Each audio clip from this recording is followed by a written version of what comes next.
was me. You were the only person left. Process of elimination. Cheating cards. Oh, I'm over there. That's right, this one says Gerondio. I mean, you can trade nameplates. We'll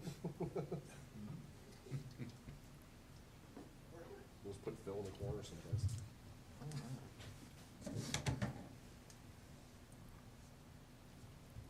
I see 3 minutes. Earlier, I was looking at the back of all these to try to assume that was the name, and I was like, oh.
Welcome all.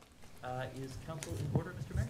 We have a quorum here, we're missing one member, but I assume Mike will be on shortly. Very good. I see lots of planning commissioners. I think we are ready to start. Mr. Freeze, can you start us off? Sure. No? All right, I'm gonna have James take a microphone. We're gonna be trying to focus on these microphones. We've got a lot of people out in the audience who, I don't know, we may not quite yet, but we probably will at some point. Just a couple logistics before you start, James. Welcome everyone, glad everyone's here tonight. For those in the public, just wanted to let you all know that we are only taking written comments this evening. And that was part of the instructions that were provided. You can either email them directly to me, Creasy M, CREASYM @charlottesville.gov, or if you are in the room, you have the opportunity to provide us comments per note card. We have pens and note cards for you. Any emails that arrive during the course of this meeting will be, and note cards will be attached to the minutes for this activity.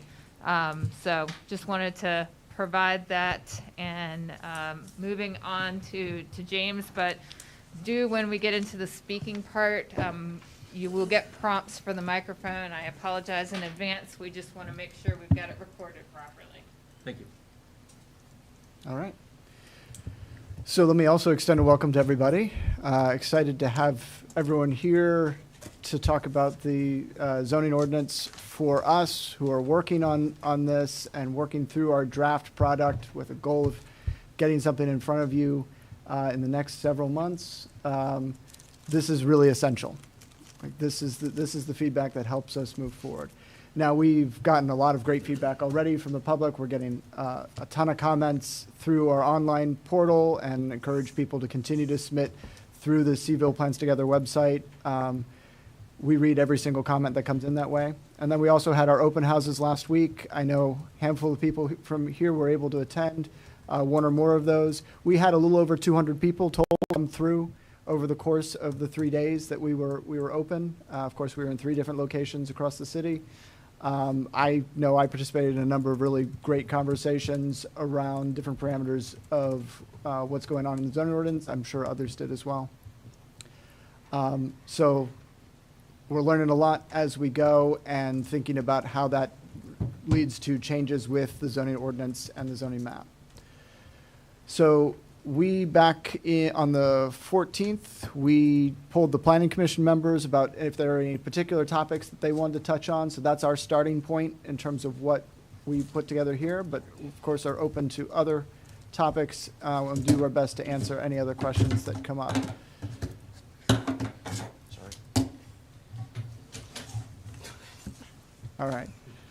We let everyone get situated down the end of the Bill, you don't table. like me? It's a back to the door thing. Ah. All right. All right, so the first item we had on our list, let me just pause there for a second. Any questions or anything that anyone wants to note before we just dive in? Nope? Was there supposed to have been an agenda of some sort? Yes. Was this distributed to everybody? We have the notification online on the agendas and minutes page. Oh, with okay. The attachment of the agenda. Yeah. Great.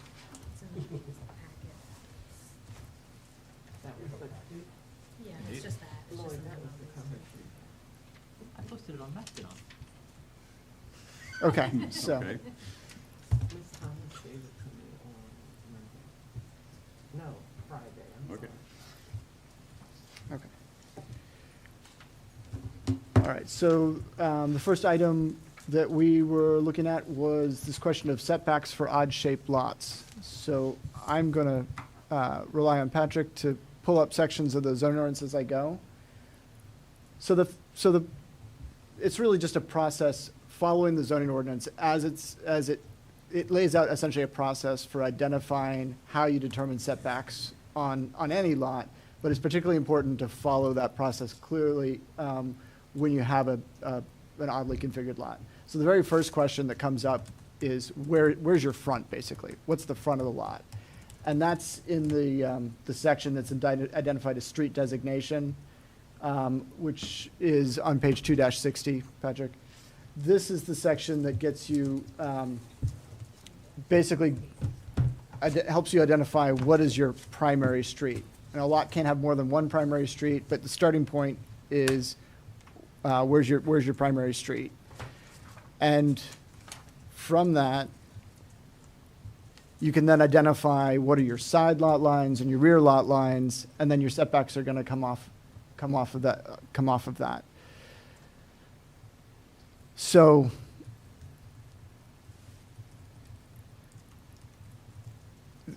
for an oddly shaped lot, let's say one like if we go to, yeah, that's the page. Can you zoom in a little bit? Actually, what page? I'm sorry, go a couple pages past that.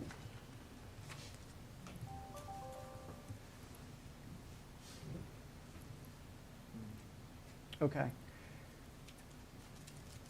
So the graphic there down at the bottom of that page shows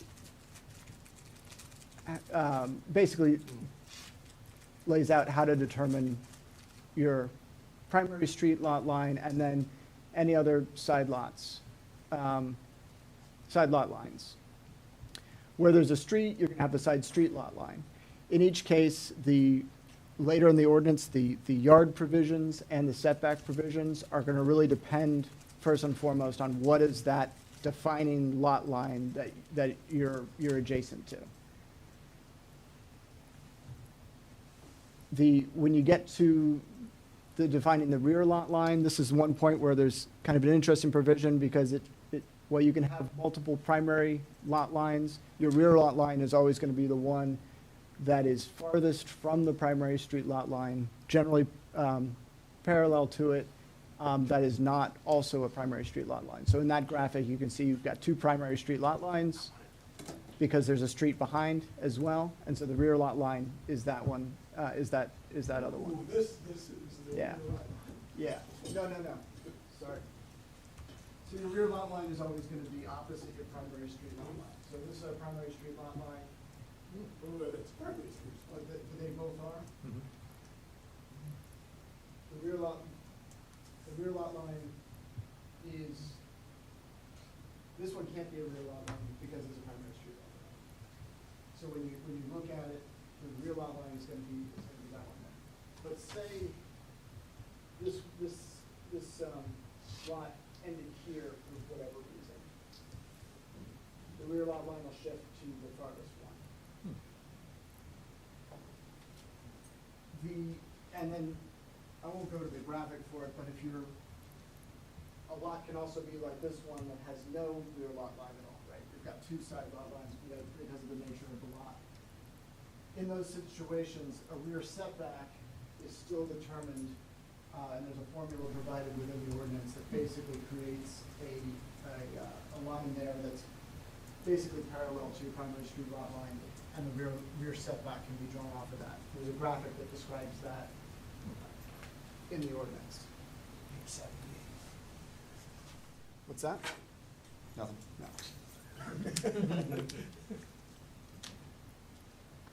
So we could go, I started to look at different permutations of what a oddly shaped lot is, but at the end of the day, it's about kind of carefully following the rules, starting from the perspective of identifying your primary street lot line, identifying the rest of your lot lines once you've identified your one or more primary streets, and then pulling the setbacks off of those identified lot lines.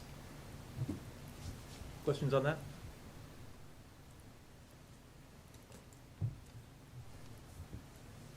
All right, so also, on the explanation front, height.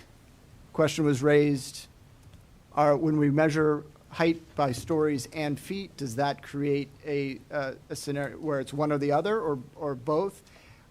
It is both, right? The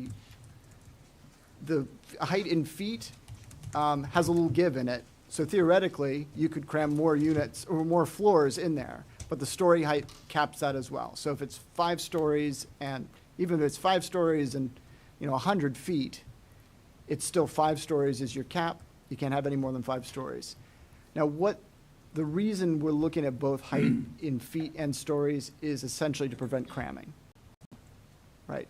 The building code allows us to have, I'm not going to remember off the top of my head, but right around 7 feet is the minimum floor height necessary. So one could theoretically, within a strict feet standard, cram a lot of stories in there.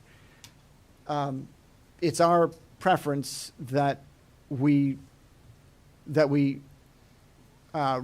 our preference and our recommendation that we regulate by identifying a story limit as well, and that defines essentially the livable floor area that can be established on a site. So we're regulating height for the reasons we always regulate height in terms of access to light, air, and those types of things. Stories is creating basically that limitation on the amount of floor area that can be produced. Overall, other than that, we're not imposing. We're proposing in this ordinance not to impose a lot area per unit standard, which is something that was called out in the comprehensive plan. So among the things that allows us to do, one of the other advantages to doing stories and height together is that actually produces, allows for the market to produce a variety in heights. When you do a straight height limit in feet, people tend to build to that to the greatest extent possible. Whereas when it's both stories and feet, you get different roof patterns because they don't have the incentive to push all the way to the top. So they have a little more, they have basically space to work with to vary the roof type. And you also see differing types of floors, right? You can see a mezzanine come in on one of those stories. And so that overall leads to a variety in your height. So we move away from a potential situation where we might have a uniform height across the district. You had mentioned something a moment ago that suggests that you and perhaps others in the room have had a conversation that I have not been a part of, and I'm curious. Sure. You mentioned no lot area per unit as though that was something to be perhaps avoided. Mm-hmm. Why? Tell me about that. Sure. So,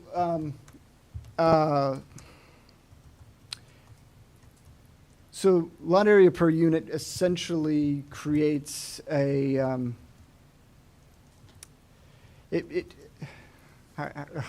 sorry, I'm trying to put my thoughts together on that.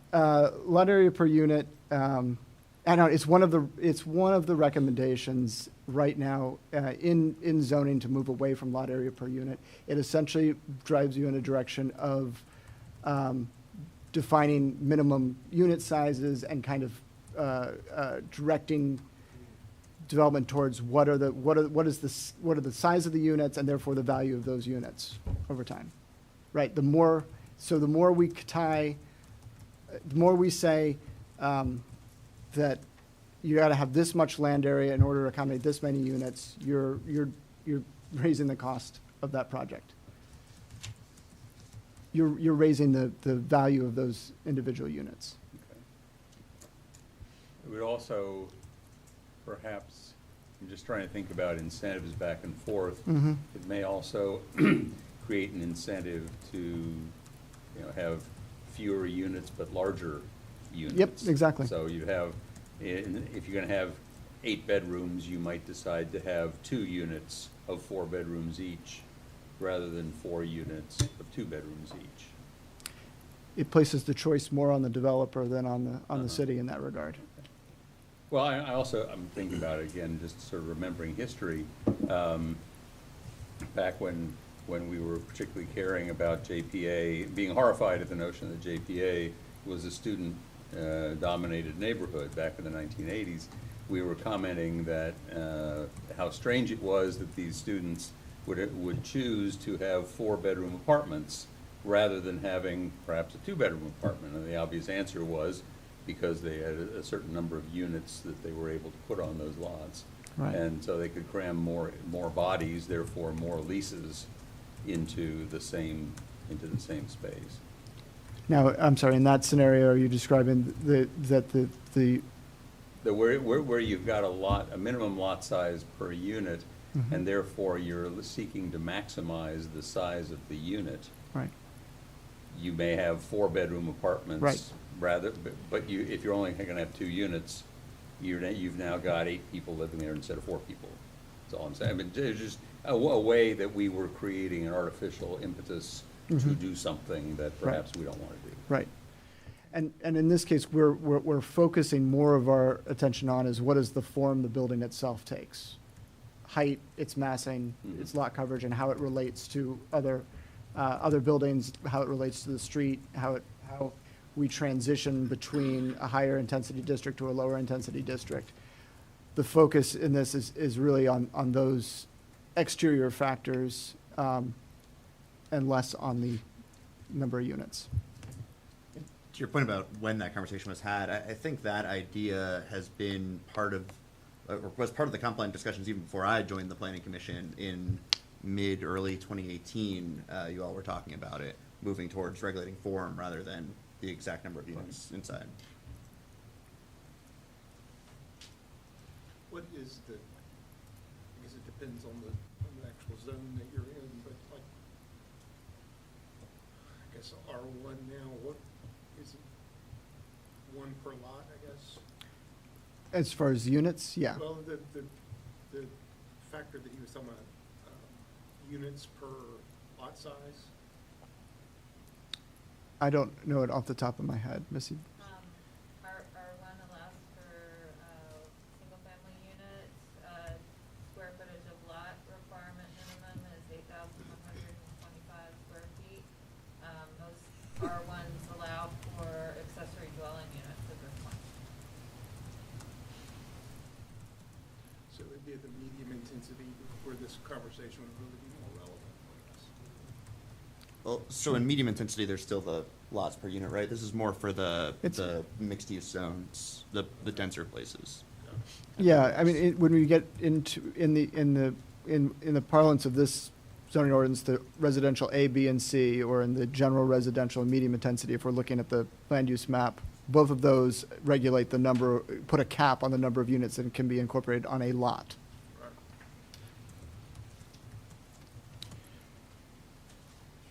Okay, and then the last item I have, just under this simple section, is about stacked townhomes. Can I ask you a question about? You absolutely can. 32, I've gotten a lot of emails about the number 32. Why 32? In terms of height? For RA and RB? Yes. Ah, well, this is one of the items we have down below, isn't it? Right. Yeah, because that becomes a policy question. Right. And that's our next topic. So, where and how are stacked townhomes allowed? I mean, basically, that building type could potentially show up in both the RB and the RC. The analysis that was done in the report that was released in August that looked at the rate of change report identified townhomes as the most likely development type that we would see in both the RB and the RC. The RB, you probably could only get a 2/1, and probably only in a bonus scenario. The RC readily accommodates, I think, both, but, so that gives you a parameter, but there's nothing otherwise that would prohibit or prevent stacked townhomes from occurring. RB and RC are your two districts where that can happen. Are there any other clarifying questions that would be helpful to try and answer at this point in time?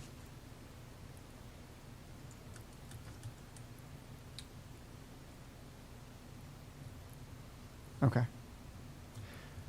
So let's get into the policy discussions, which are where I hope to actually hear less of myself talking, perhaps. All right. So the first one that was identified was the front yard parking prohibition. So a number of people have asked questions about that. You have a question? Yeah, and I think I asked some of the questions about that. I think it's also, it's not just should there be parking lots allowed in front yards, but also specifically, should you be allowed to park in a driveway? Yeah, right. So, the front yard parking prohibition is really just looking at that issue of what is the character of our streetscape going to be, particularly as denser housing types occur on a street over time. Right now, the ordinance, and I did another read through of it, I don't see anything providing any kind of restriction in terms of front yard parking today that I could find. Missy, am I missing anything? Because I dug through the whole ordinance today. What? You mean the existing? In the existing zoning ordinance, Okay. sorry. In the existing, today's zoning ordinance that we have today, no prohibition. Yeah, Rory, you threw me off there because I dug through the whole thing and now I gotta look at Missy. It's like right on page 3. Yeah. It's not allowed.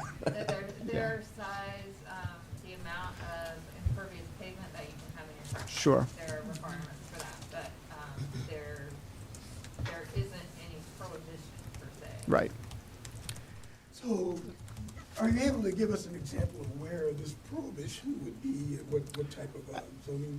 As proposed, it's in all of the residential, particularly the low-density residential districts, right? It's saying straight up RA, RB, RC, front yard parking would be prohibited. That doesn't mean a driveway couldn't cross that front yard, and it doesn't mean that a driveway couldn't be parked in. but we have to be careful because the language as written right now kind of sounds like you can't park there at all. But, I have a, I think there's a specific clause that also says somewhere way deep down there that you can't park in the driveway. I also would note that on RB and RC, you also don't have parking in the side street yards if you're on like a corner lot. right, right. And again, all of this is aimed at that issue of protecting the quality of that streetscape, the walkability of that streetscape. Because as you get more units, you have more of a potential for that front yard to become essentially a parking lot. Now, among the solutions we talked about, we said, you know, it would be readily possible to exempt single or two-family, or pull the prohibition completely. So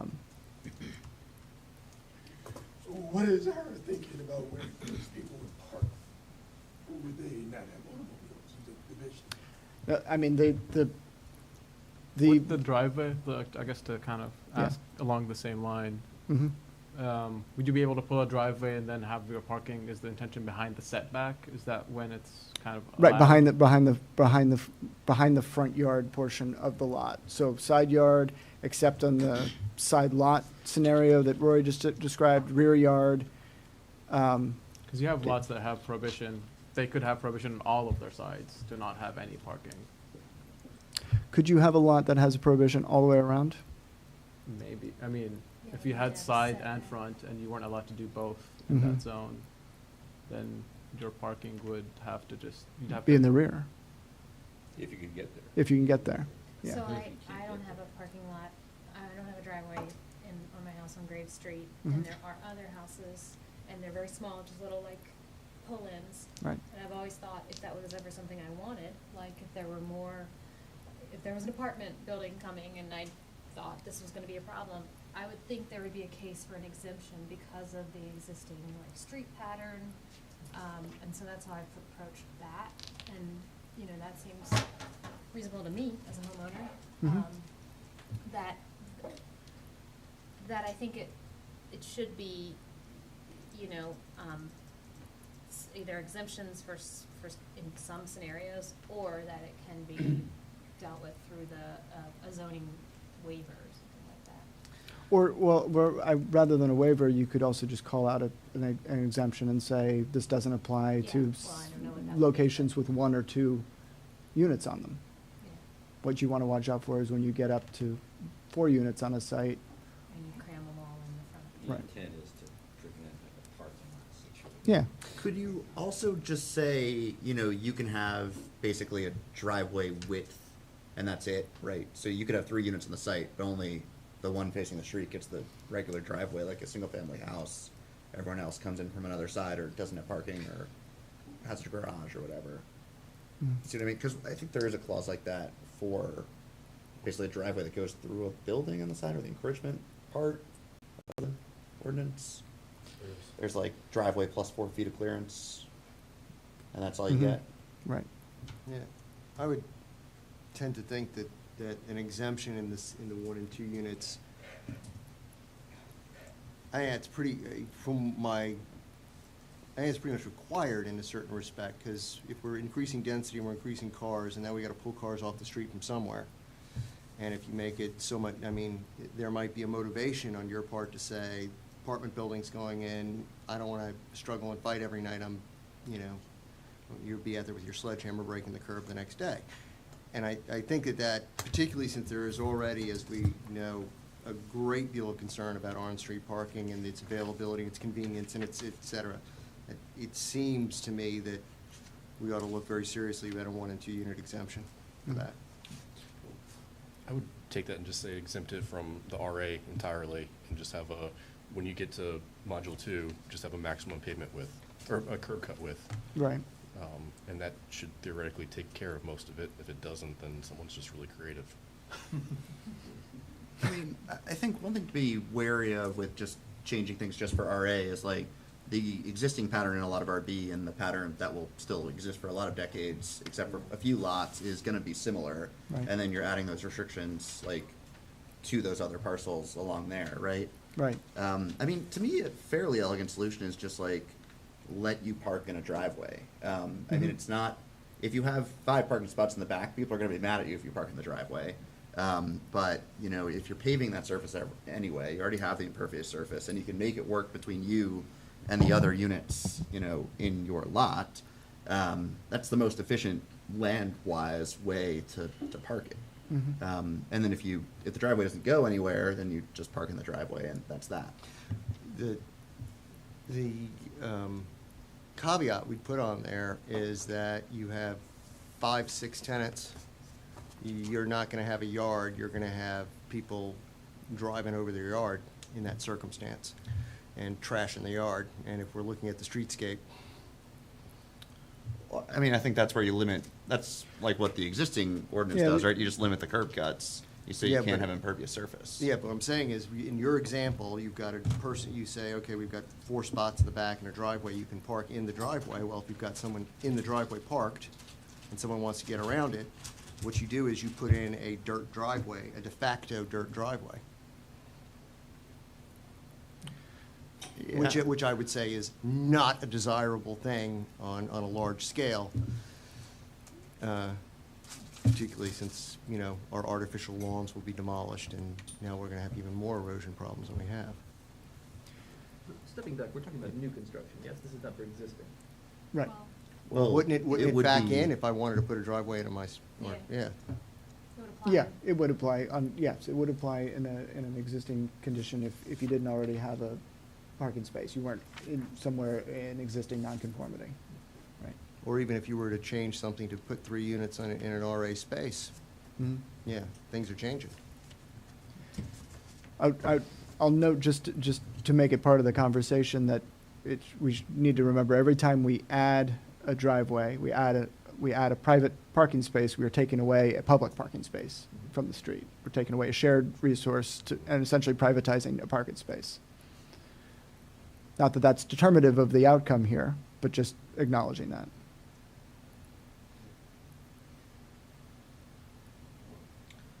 And can we limit that? I mean, is that a module 2 thing? How do you mean limit it? Say you can't put in a curb cut unless you're adding at least 2 parking spots? That's an interesting question. We don't necessarily, we don't regulate it that way today. I don't know. I'd have to look into see whether that's possible. Then there's streets where you can't park at all. Just Yeah, the streets that are restricted from parking entirely. Yep, yep. How much room do we set aside along a curb for a parallel parked spot? It's 12, I think. 20. No, I'm sorry. Yeah, you're right. Yep. I was thinking of the width of a driveway is usually 12. Yeah. Okay, so, and the curb cut for the driveway would be 12? Yeah. Okay. So it's not exactly a one-for-one trade. No. No, does it have to be 12? There'll be requirements for city standard, Yeah. curb cut entrances and exits, and that comes into accessibility issues as well. So, yes. Yeah. Okay. I mean, 20 is what you get for like a drawn parking space to give you room to maneuver. On streets where parking is tight, I feel like it ends up being less than that because they're not painted spots, right?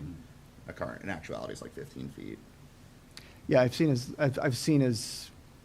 is it narrow, as low as 16, in terms of measured space. No, we can also look at perpendicular arrangements in some spots too. Yeah. Painted light.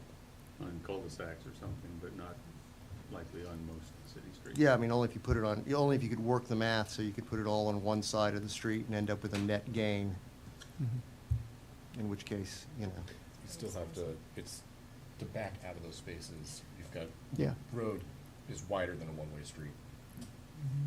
Yeah, well, So it starts- I'd say back in only, sort of things like you got over by the Gleason building. I guess what I'm saying is they take up more space than. You think they do, Yeah. yeah. Mm.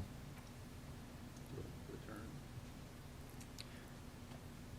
So I'm hearing a preference for creating an allowance for single and twos. to be able to park I think it would in be their front. onerous on Mm-hmm. people, I'm not actually planning to driveways. Don't worry. Yeah, but I like the idea of, well, I mean, we get into that weighting of, well, if you want to insist on accommodating 2 vehicles for that, so that you're at least not net losing parking spaces on that road, that also puts sort of, that's unnecessary pavement for a lot of people, like, I only got 1 car. Mm-hmm. What are you doing to me? And there's gonna be a lot of, I think there's gonna be a not insignificant amount of homes where that just won't be feasible. Yeah, Right. it's just gonna be a hairy mess, yeah. So do I have to get a waiver or something? Just to have 1 spot Yes. instead of 2. Right. Yeah, at a certain point, the waivers outweigh the, Hmm. you're gonna end up with a Yeah. cost-benefit thing, right? So, we're, Well, I do not imagine a future planning commission wishes to entertain 40 parking waivers Exactly. every month. right, right. Or a future zoning administrator. Right. Right, exactly. So I mean, at this point, I'm gonna, so I'm gonna say I'm hearing a preference for an exemption for 1s and 2s, and we'll work with that and see where we come back. Okay. So, what I do want to point out, someone just sent me an email, and they're right. The most important thing, I think, when you're talking about parking in driveways is to make sure people don't block the sidewalk, right? Yes. And just making sure that the driveway's long enough that doesn't happen. And also, I mean, I don't know if this is possible, it may be a standard design manual thing, but like, if you can, establish a preference for a sort of level sidewalk cut, where the curb cut is, further along. I don't know if that's even in our SADM right now, but that's a lot of the problem with having tons of curb cuts everywhere, right? It's Yes, very absolutely, impossible. right. The accessibility issue along the sidewalk itself. And I totally agree that the vehicles hanging over onto the sidewalk are actually a major accessibility issue, yeah. And safety issue broadly. So when you say 1 and 2s, do you mean someone in RA, if they decide to let's say, break their single family into a 3, apartment situation, that's the 3rd unit and, At that point, they have to figure out their parking. yeah. I mean, might be sensible just to have, if you're gonna have that exception driveway, it has to accommodate one, if it's 2 units, you need 2 spaces. If it's 1 unit, you can have 1 space, sort of thing. It seems kind of messy to have it be broken up within an existing zoning designation, like it's zoned for more, but Mhm. you're now asking your zoning administrator to look at how many units are actually in that parcel. I don't know if that makes it overly wrought or not. I mean, that's something, we can assess that as, we'll make the, we'll figure out the best way to insert that change into the ordinance. I mean, this was something that came up in conversation as a solution. So, if it seems too onerous, we'll bring it back. We'll talk it through. So, I guess the question is, what is so special about 1 and 2 versus 3, right? I don't know. I mean, I'm thinking about where I used to live, which was kind of a street, or half a street full of duplexes, Mhm. and each one more or less got its own driveway, or it was joined to the one next to it, and then you could tandem park within the driveway. Yep. Which, of course, those were 2s, so I guess they would fall under this exemption. But like, you can imagine maybe you broke off one of the basement of those into a studio, and then that person has to figure out tandem parking with the person upstairs. But like, it's only 2 people, so it's doable. Is that so terrible? Or, so the other way to cut it, rather than saying it's based on the unit count per se, is you can say there's a maximum of 2 parking spaces that can be located within the front yard. That's a lot cleaner. I would say Yeah. a maximum of 2 curb cuts, though, right? Because that's what we're really worried about. No. No? We But- don't want more than One one curb curb cut. cut. Or a maximum of 1 curb cut. Sure. Right. I mean, if we simply say it's two maximum of 2 parking spaces within a front yard, frankly, that could be 1 or 2 curb cuts. It could be either side of a duplex with 1 space, or it could be all those spaces accessed via the same driveway.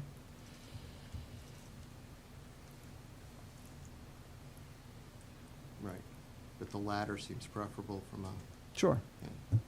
But the first might be more, take into consideration more of the site. Exactly. We have very hilly plots of land. Right. Recognizing that the conditions on step any down. given site Yeah. might warrant. Okay. All right. So you want to talk about reduced heights in RA? I mean, this is very simply one of the objectives, and I know I bring this up all the time, within the zoning ordinance, is we're attempting to accommodate additional density, additional units in all neighborhoods of the city while respecting that existing neighborhood design characteristics, or however you want to phrase that. That comes up in the vision statement relative to the land use plan, and it's something that we keep coming back to. When we looked at heights within the city, it's relatively rare that any single-family neighborhood is actually hitting what is currently allowed in terms of height. And so we based the height provisions on here based on existing conditions. What is currently allowed? Off the top, 35 feet. I'm sorry, say it again? 35 feet. Right, which can accommodate theoretically up to 3 stories, And that's from grade to top of the roof. generally, yeah. Since I think this one was one I brought up too, can I make a pitch for 3? I think, one thing to me that really drives why 3 makes sense, right, is something Mayor Snook brought up at, I think, your briefing to council last week or whenever, that, if you're trying to have more units without taking up a lot of, or covering a lot of lot, right? Like, we have fairly high lot coverage limits here. By making the building shorter, to have the same amount of floor area, they kind of have to sprawl outward a little bit, right? They're kind of short and squat and cover up more of the lot. If you just add that 3rd story, which conveniently doesn't trigger any like bad building code changes, like a second stairwell that makes things very difficult, you're able to say have those 3 units in RA in a compact 3 stacked triplex form that you wouldn't be able to do otherwise, right? You'd have to have a duplex 1 over 1 and then a 3rd unit somewhere, or 3 townhomes next to each other, each with their own stairs. And so if a goal is to leave more open space, allowing that 3rd story lets you leave more open space while having the same amount of floor area and space for living. Is it gonna To solve follow a on bunch to- of square boxes though? Where it's like, cause you said it's, what you'd be saying is 32 feet is permissible, and instead of 2.5 stories allowed, 3 are allowed? Is that? You could do it that way, or you could go back to 35 feet and then get you slanted roofs. I think a lot of people are tied to pitched roofs. I don't totally see the appeal to me. I mean, generally square boxes, right, like are the we're most just energy talking about a efficient. change in, right, it's Sure. a change in character. You So- have a neighborhood like this, and then I even. Well, Yeah, and I want to clarify, like, moving away from the feet, like, the stories is really what we were looking at. We said 2.5 stories is what we typically see across the city for the most part. And so we did 2.5 stories, and then the standard we're using for 2.5 stories is 32 feet. When we get to 3 stories, we're using a number of 44, which again accommodates that ability to do different roof types. I mean, to support Commissioner Solzenberg's question there, the other thing is a cost issue. That if you've got a 2-story dwelling, you just knock the roof off and build up. You don't have to, that's a lot less hairy than actually having to engage in demolition of the footprint, changing the footprint, putting something on the ground, more impervious area. You just knock the roof off the place and build up. Which seems to me to be faster and Looked cheaper. like Pop-tops in Richmond, so it sounded very attractive. So I've certainly seen pop-ups from 1 story going up. I don't know that I've seen a 2-story building pop up to 3. Necessity, mother of invention, et cetera. And the height, if it's a flat roof, of course, that's pretty obvious what the height would be, but if it is a pitched roof, it's the midpoint. Mhm. And so you have additional height that is occurring there, because of that. So that's another thing to keep in mind as you're discussing this. Yeah, on heights, I gotta say, like, 44 feet sounds like a lot to me for RA, but, 35 seems like plenty to have 3 stories and a pitch roof, right? Like, I mean, maybe you have, the bottom floor is raised up a couple feet, but if it's not, 10 feet, give a foot for, the actual floor structure, 9 feet is the height of my luxury apartment, right? Like, that's very much normal. And then if we're making the rule 14 feet, that seems like you're giving plenty of leeway. But you could do 10 feet, and probably most people would, because more than that is very tall ceilings. And that gets you 30 feet, and then you have 5 for the roof structure, which Yeah, and- basically means a peak roof of 10 feet. Yeah, Does and it you- increase the a incentive, lot. though, for people to demolish existing residences? Well, I would think it moves in the other direction if you allow the 3s with the 3-story. That's what I mean. Yeah, you're disincentivizing Well, the destruction. It means You're just- you can fit the 3 units that you get In your- with the 1 unit bonus in smaller footprint, so you can squeeze it in more easily with the existing building staying, like in a backyard, whereas adding 3 units over more I mean, footprint you're seems harder. assuming that a lot of people are gonna take advantage of the multiple unit within a lot and not just tear down single-family houses and build more single-family houses. Well, that's what they're doing now, yeah. I know. Yeah, and could you craft something about roof pitches under certain circumstances too? I mean, I'm not sure, I'm not prepared to spit something out that is, an elegant sort of answer, but you also have sort of that Cape Cod second floor action going on with some of these third-story buildings, which is fine, dormers, et cetera. I think if you really wanted to incentivize pitch roofs, you could just take any non-inhabitable attic space under a pitch roof out of height calculation. And I think you could it's conceivable that you could make the height dependent on the number of units, just like we do with the lot coverage. Does that seem unreasonable? I mean, I don't think that would make this overly complicated. As always, I want to chop a baby in half. Aesthetically, I care about Strange how habits. things look from the street. I don't really care what's going on in the backyard. If there's a pitched roof from the street, but then it goes back a ways, I don't know that that's true. I can't see that because I'm not on their property, and I'm not their backyard neighbor looking back on their property. Do we care about that? Potemkin density? You get those Right. really weird little fake, I don't know that it's about the pitched roof or not. I think it's more about just like, are we opening up the floodgates to drastic change that I have reservations about. Really not knowing how this will all play out, honestly. That's what makes it exciting. What would be the risk of just sticking with what you have now With what we have now, in what regard? in terms of the height? The height as drafted here? Or? Correct. Yeah. Your existing, I guess, R1, That's, you mean like the height today, right now? yeah. In the existing zoning ordinance, so, Yeah. which is 35 feet? I mean, again, it's talking just about coming 3 back to feet that, we're coming back to we could up that to 35. That's not really the issue. Really, the question is, what's the number of stories allowed? So right now, it's 3. Right now, because we don't have any regulation around stories, we just regulate by feet, someone could take that 35 feet and incorporate 3 stories into it. I see. Okay. And Your what- preference would be 2.5 stories. What we're suggesting is that what we see when we look at the majority of the city's existing neighborhoods is 2.5 stories and less.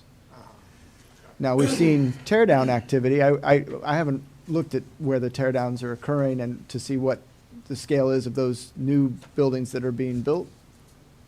I wouldn't be surprised if they were 3 stories, Yeah. but I don't know. It's not uncommon for additions to be 3 stories either. Right. There's that one in Avon that comes to mind. Mhm. Um, Avon and Monticello Ave. Yeah, so I think the way I was thinking about this originally was like, I very much see what you're doing with stories versus height for the mixed-use zones, because we Mhm. want to encourage more height so that if those buildings are flexible in the future, can be converted to other uses. Yep. For the low-density residential zones, I wonder if that is so necessary, and if maybe we can just say, here's a height limit, run with it, like we do now. And still gets to the question then of three, I mean, accommodating 3 stories within that height. Rory, you're saying just don't Don't regulate have the stories. story. Yeah, just say 35 feet, and then, I mean, is it cramming? I think that's plenty to do 3 without cramming, but. You have like 11 feet or so floor to floor. Yeah, it's you're not like you're at 7.5 foot hitting 33, heights. you know, and if you leave it at 35 and half the attic is, or half the pitched roof doesn't count, you can even go a little bit higher. Well, and we have another item on our list here to talk about first floor elevation. It also, I mean, it seems like the way that we're setting it up with 2.5 stories, and it has to be, the way a half story is measured, you have to have a pitched roof. And, I Mhm. mean, if someone wants to do a contemporary design with a small little roof deck or something on the top of the second floor, you can't do that. Is that really precluded? I don't know that I think it is if you want to have any sort of third-story space. that half story. Well, but Well- the way it's, I thought the way it was defined is the half story is, well, because you've got a side wall max as well. So it seemed like it had to be under a pitched roof. Hmm. Maybe I'm read too far into that, but I think just having the 3rd floor simplifies that half story by itself. You just say 3 floors and Be done with you it. can make an attic living, you can make whatever, you know, it's just kind Be of done makes it with it, easier yeah. to. because it also, I mean, one of the things I was going to pick on was we've got a maximum size for dormers, and Mhm. it just seems really fussy.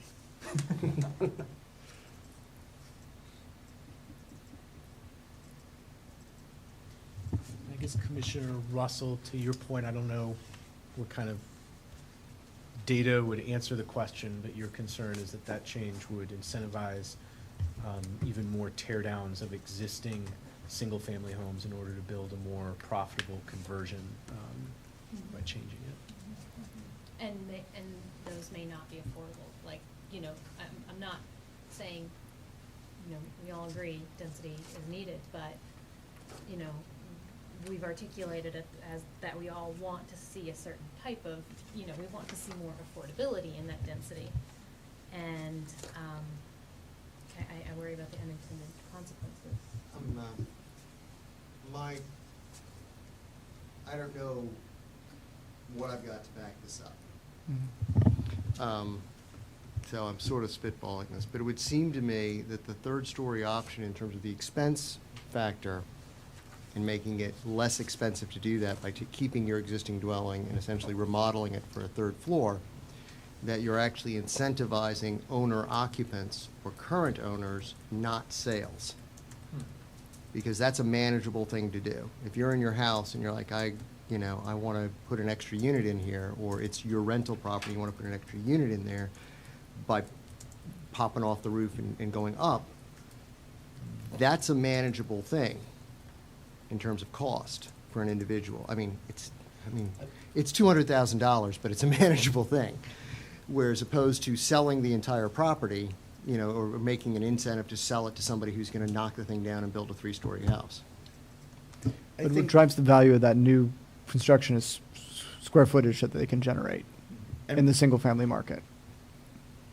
When you look at, the affordability of a stacked triplex versus, say, 3 townhomes next to each other, and in the IZ analysis, they basically said townhomes probably win in most economic scenarios, right? And that, to the extent that we can make a stacked triplex work more easily, the 3rd floor and a 3rd-story, 3-story walk-up is going to be the cheapest because no one wants to walk up 2 stairs all the time. It's cheap to add that 3rd floor if you're already building 2 stories of it because, you're just tacking on an extra floor to what you're already building. You already have the foundation laid. And then townhomes also have, each of them have a stair. You're wasting a lot of space in circulation. And so those are going to be more expensive units from both a cost and, market price versus a stacked triplex. I don't know if stacked triplex will ever pencil anyway, but. You think in practice that's more likely than Stanley Martin or institutional investors tearing down for just large single-family home? Yeah, I mean, I don't hate the idea of limiting it to a smaller height for single family. I mean, we already doing that in RA for lot coverage. It seems reasonable to do for height. And I think that's a good point.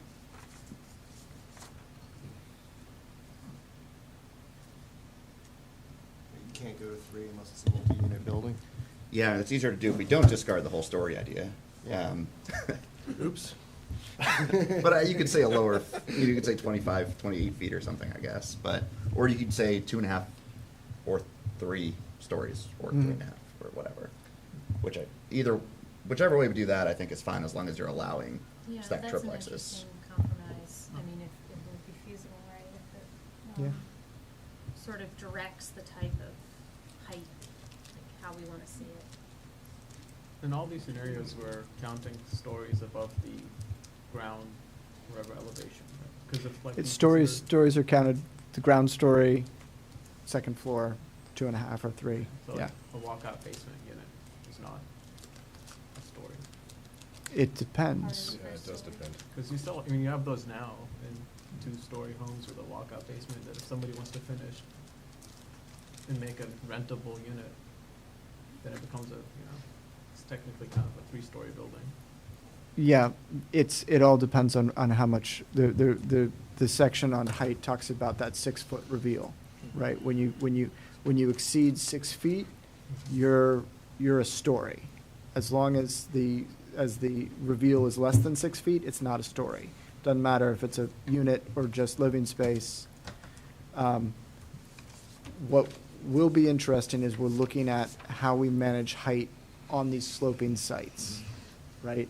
And we're talking about a walkout basement in the back.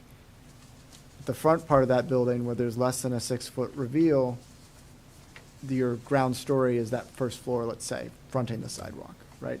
But then as you move back in the site, you get past a 6-foot reveal, that basement now becomes the ground floor. That's something that we're looking at, and it is in particular, and so you're on the record, not concern of yours, but we're in particular looking at how do these houses appear to their rear neighbors.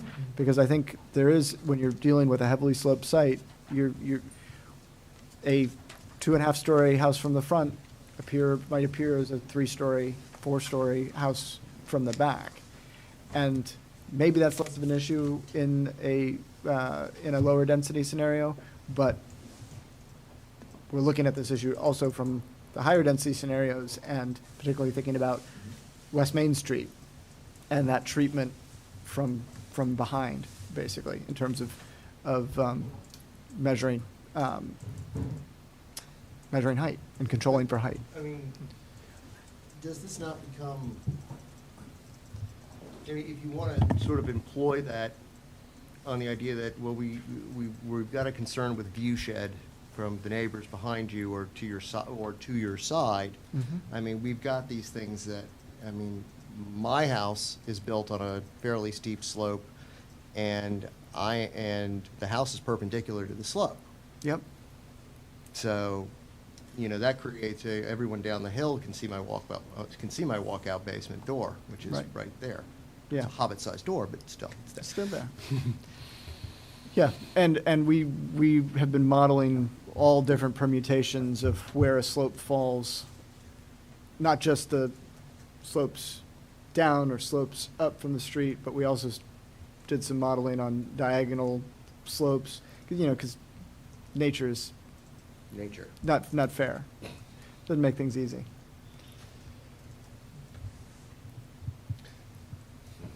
I'm still thinking about stacked triplexes.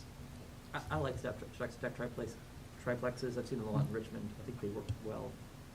I don't think they do any harm to the public. Do we have feelings about stacked triplexes in this room? I'll say, I mean, I think if you kind of structured it the way Commissioner Stolzenberg outlined in terms of the height restriction goes up if it's not a single-family home, that makes sense to me.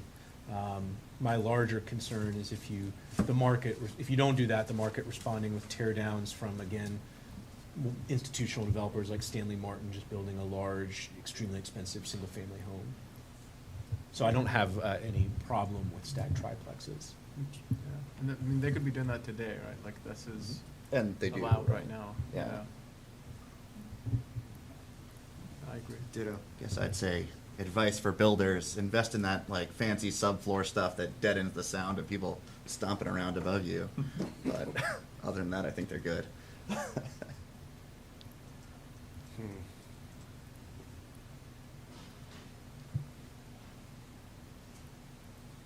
Anything else on this issue of height in our lower intensity What was districts? decided? Well, I don't know, I mean, what we've gathered. Thank you. I don't know what information I'd be looking for, but, Thought there would be decisions. just have some further thought on this. Well, no, we're not making final decisions here today, right? Yeah. We're looking for direction. So what we've heard is this, considering this notion of perhaps retaining the 2.5-story height limit for a single-family, one-unit development, Sort of an additional bonus. but allowing 3 stories for something that has more than that, 2 or 3 units, or 4 units. The feet would bring you 32, or we're going to 35 now? I think, well, Sounds like you prefer stories versus feet.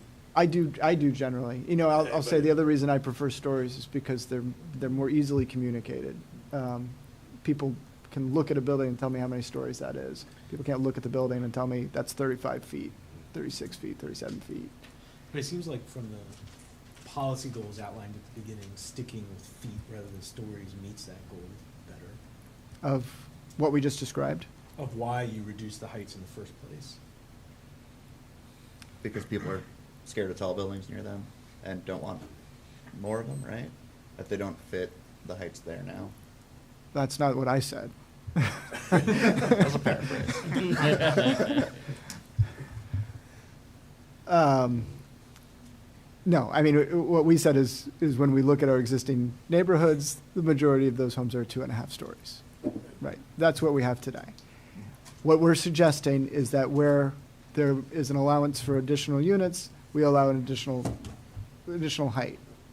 The concern, I think justified with going up to 3 stories across the board, is that I do think 3 stories will incentivize a greater degree of single-family tear down.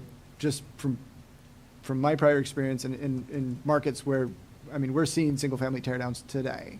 Just to be clear, we know that's happening in the city today. I've been in markets where that's a lot more rampant, where that's happening at a much greater degree, and it's all about square footage. And 3 stories gets me more square footage than 2.5. I will say, if we're gonna stick with stories, I do feel like you could, tighten up on that 14-foot per story rule, just because 44 feet does kind of scare me. Sure. And So we can I don't know if look it's at that. 35, but. And I think part of what's something- driving that is the elevation, first floor elevation allowance, Mhm. right? And there may be else to it as well, that I'm just not aware of. Do Well, you it use gives the you- story language or the story conversion factor versus feet in the other? In the every district, districts? we have stories and feet, Okay. yeah. Stories and Adding a few extra feet and keeping the stories where they are, I mean, at least that does give you some more flexibility with, if the topography is all Right. funky. Right. So I think if we say 3 stories and 44 feet on the other, like the RB or whatever, I'm not too scared by that.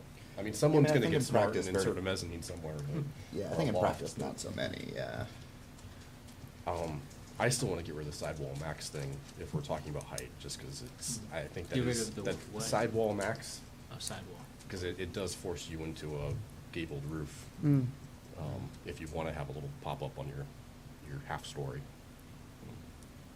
What's the purpose of the sidewall max? So that you're not looking at a huge flat surface in front of you? Is that the idea? Yeah, this is one area where I'm less clear. I'm not an architect, so I'm less clear on what sidewall max is doing for me. Yeah, it's just your vertical wall has to stop at 25 feet.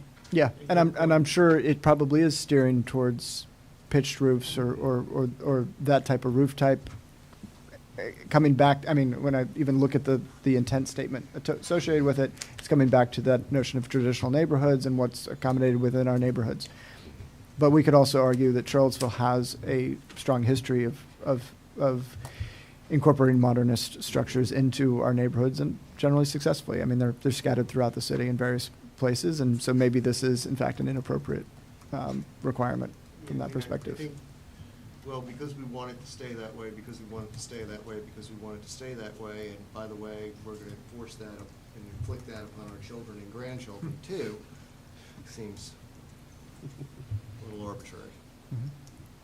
I just say if you're gonna have a flat roof, you gotta put cornices on it. Sorry, those are the Yeah. rules. Them's the rules. And Rory, you're killing me. I appreciate Commissioner Stolzenberg's cornice fetish, but I would point out that we've got, we do have a dearth of gargoyles, and I would want to require those as well. But while we're on the topic, for the RC heights, you mentioned earlier that you could do a 2/2 stacked townhouse, and it seems to me that you can't. No, you Because- probably still are running into that height limit on a 2/2. Now I got to come back to it. So there, it seems to me like. Yeah, you at need least to get do a the 2/2, you 3.5. have to be in the bonus territory. Yeah. I'm sorry, it was a 2/1 you can do within the base. 2/2, you're in bonus territory in the RC. That's good. The bonus is basically only for 100% affordable, right? 2-11. It's not a bonus so much as a 100% affordable overlay. Oh, is that almost, what where that those is? are? Yep, A the through bonus C. is for 100% affordable. Yep. So, which we'll talk about in module 2, but I think that'll be the general gist of it regardless. But Yeah. to me, it seems to make sense to go to 3.5 there, so you could do it 1.5/2 or Mhm. whatever. Because a one-story unit is going to be clearly subordinate, almost like an ADU in a stacked townhouse, versus having two families actually fit in that townhouse. Yeah. Lyle, are you looking at 2/2 or 2/1 when you think about stacked townhomes? Or both? 2/2 ideally, 2/1 if necessary. Got it. I believe the only place I know of in the city that's doing stacked townhomes is that PUD at, what is it? The one we approved we approved recently. It's the church. Oh, The Mountain church View. one, Mountain View, thank you. Yeah. Mountain View was 2/1s.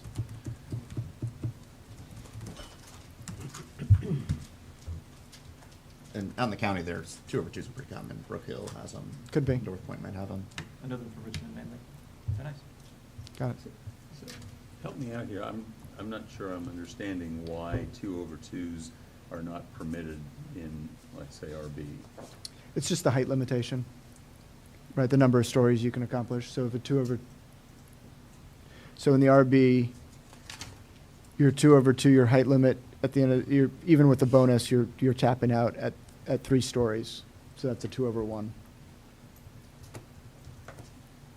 And maybe I'm not understanding then what 2/1 or 2/2 means. I would have thought that it would be well, I don't know, you tell me. It's a 2-story townhouse over a 1-story townhouse. Okay, so when you're saying 2/2, you're meaning 2-story townhouse over 2-story townhouse? You got it. Okay, I thought it was referring to 2 townhouses over 2 townhouses.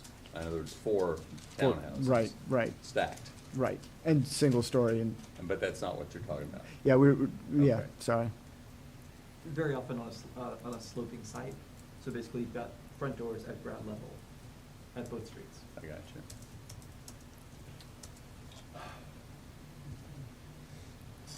Which I'll say, also, good example in the county, RST, the LIHTC development going up next to Forest Lakes, there was all that brouhaha over, may follow in the progress a year or 2 back.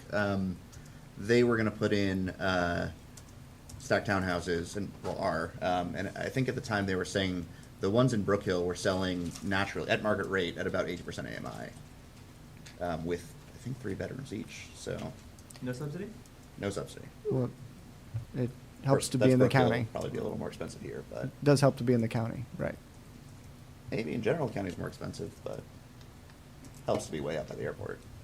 Right. 32 instead of 35? 35 seems like a magic number to me. 32 seems like a magic number to me. Why? That's the number we use for that was recommended for 2.5 stories. Okay. But I think really the conversation is in that stories category. How many stories are we comfortable with? Because We this is can- America and we can't say 10 meters. Nice round numbers. Right. So for RC, does that 3-story make sense? That would then be the same as RB, and 2/2s wouldn't be allowed on the 30 lots in the whole city of RC. Say it again. So taking So- RC, the base height up to Yeah, 4. I mean, I think 3.5 makes sense if Did we people don't come- like 4, because then you can do a 1.5, which is still a townhouse and not a 1-story apartment, Hmm. and it's over a 2. Get the pitch roofs, everyone's happy. No cornices. but- We've gone into the item 6. Could we just step back and get Sure. an overview of that conversation so I can kind of get a better framework for where we're at? And I Oh, also sorry, don't that's want not an item six. assumption made that we're all in agreement that our A should be 3 stories. I have really a lot of worry around that, especially given what James said about single-family teardowns. Even with it not applying to single-family homes, but rather. Okay, if we could figure out that language. it- Yeah, So we're still at I'm 5. in favor of that. Yeah, but our conversation was going into 6, and I Well- feel like we didn't. That's about the bonus unit for the saving the existing house. It's sort of separate. I don't think we got into that. So We were sort we of, could- I we was could've sort of been- expanding 5 to also talk about The topic of 5 is if RC. we would keep that reduced RA as compared to the current zoning, right? And it's not, we've jumped ahead to RC. And I can- Yeah, I mean, I think that's true. Yeah, sorry, I thought we had kind of wrapped up in RA before I. Last call on RA. Anyone want to talk about RA? That's okay. Can you summarize what the sort of consensus is? Or should we go around the room and ask what everyone thinks about it? And does it apply to RB as well? Well, and just a clarifying question. You said earlier you'd seen in other markets the concern over increasing the rate of teardowns. Mm. Would you have that same concern if it's done in a way where single-family homes are kind of excluded, but you can do it for like multiple units? Yeah, I think the interesting, I mean, the market's changing over time. It always is. And I haven't run pro formas on any of this, but when I look at a 3-unit versus single family, I suspect that there's going to be an interest in developers often picking that single family in our market as incomes increase. Generally when people are moving into the city, they have higher incomes to begin with. If I'm selling a single family house, I'm targeting an income range that it's a different, the single family market is completely different from the rental apartment market. There's generally the rental market is still I'm not low income in terms of qualifying for affordable units, but as a lower income, there's a rent cap in there that kind of defines what revenue I can get out of that. And my cost for producing 3 units is high because I got to accommodate 3 kitchens, bathrooms, and all these other. I got to make 3 units. My revenue stream on a single family is defined by that 30% of the income of a high income individual. Mhm. Yeah, so I guess, I know you can't completely answer it, but I guess Right. I'm more comfortable with that height going up if it's multiple units, but I am concerned about older, more affordable homes getting converted into extremely large single-family homes for the wealthier market.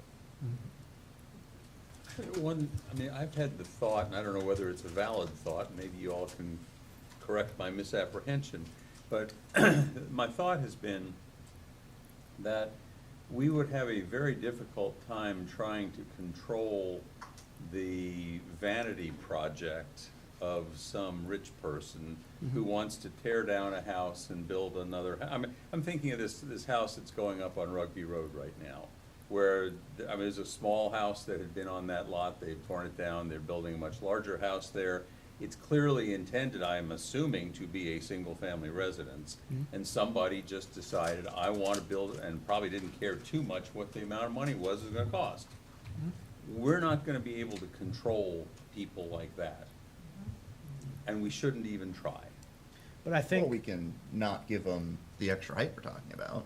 Well, but that's not an economic decision they're making at that point, that's a vanity decision. But I think it's certainly true, we can't control all of it, but in my mind, it's, you don't want to create additional market incentives, particularly for institutional investors and developers like Stanley Martin, who have, massive Who don't buy portfolios. one parcel at a time. Yes, but I think you could create market incentives for them to acquire a larger portfolio of housing to all convert at once, which I think we've seen across the country and in our own market.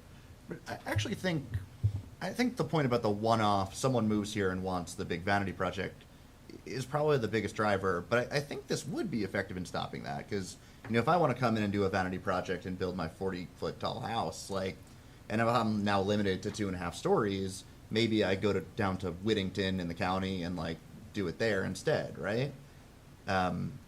Because here you could build, or if you got the height bonus, or the extra height we're talking about, you could build your McMansion here.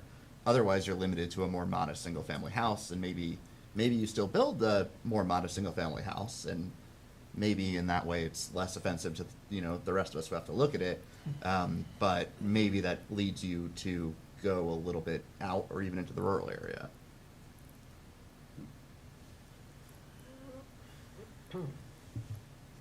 Yeah, I'm generally in favor of what these guys over here are talking about in terms of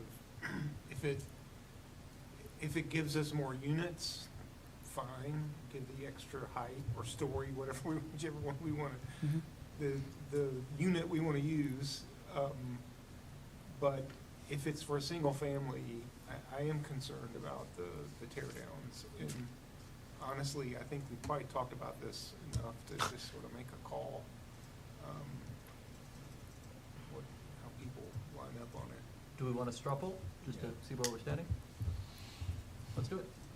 Ms. Creasy, could you please call the straw roll? What's the question? Well, what's the question? Yeah, that's- You didn't find the question I'm gonna ask.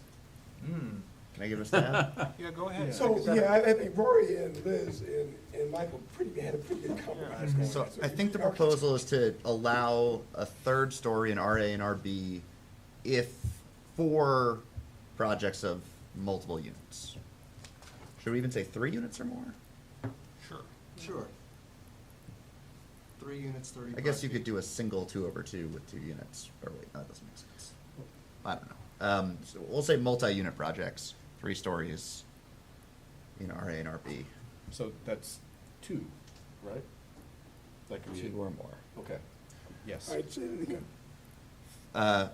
Allow 3 stories instead of just 2.5 in RB, or in RA and RB, if a project has 2 or more units. Why not 3 or more?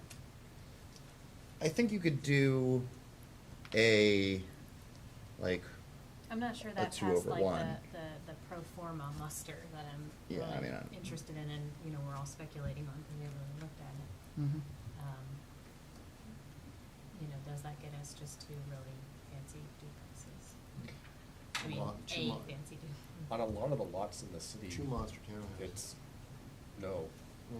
I mean, for me to put 2 units on my property, they're still not gonna be very big. But they could be taller. Well, they could be taller, but still, they're, I'm just going back to, what we have told residents that this increased density will do, which is that it will be okay. It will be compatible with our existing residential and neighborhood context. And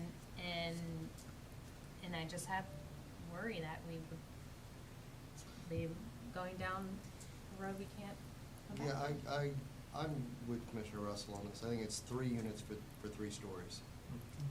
And I'm fine with that. Yeah, Sure. 3 units for 3. And are we changing with the height? 32 is 2.5 and 35 is 3? Is that what we're sort of placeholding?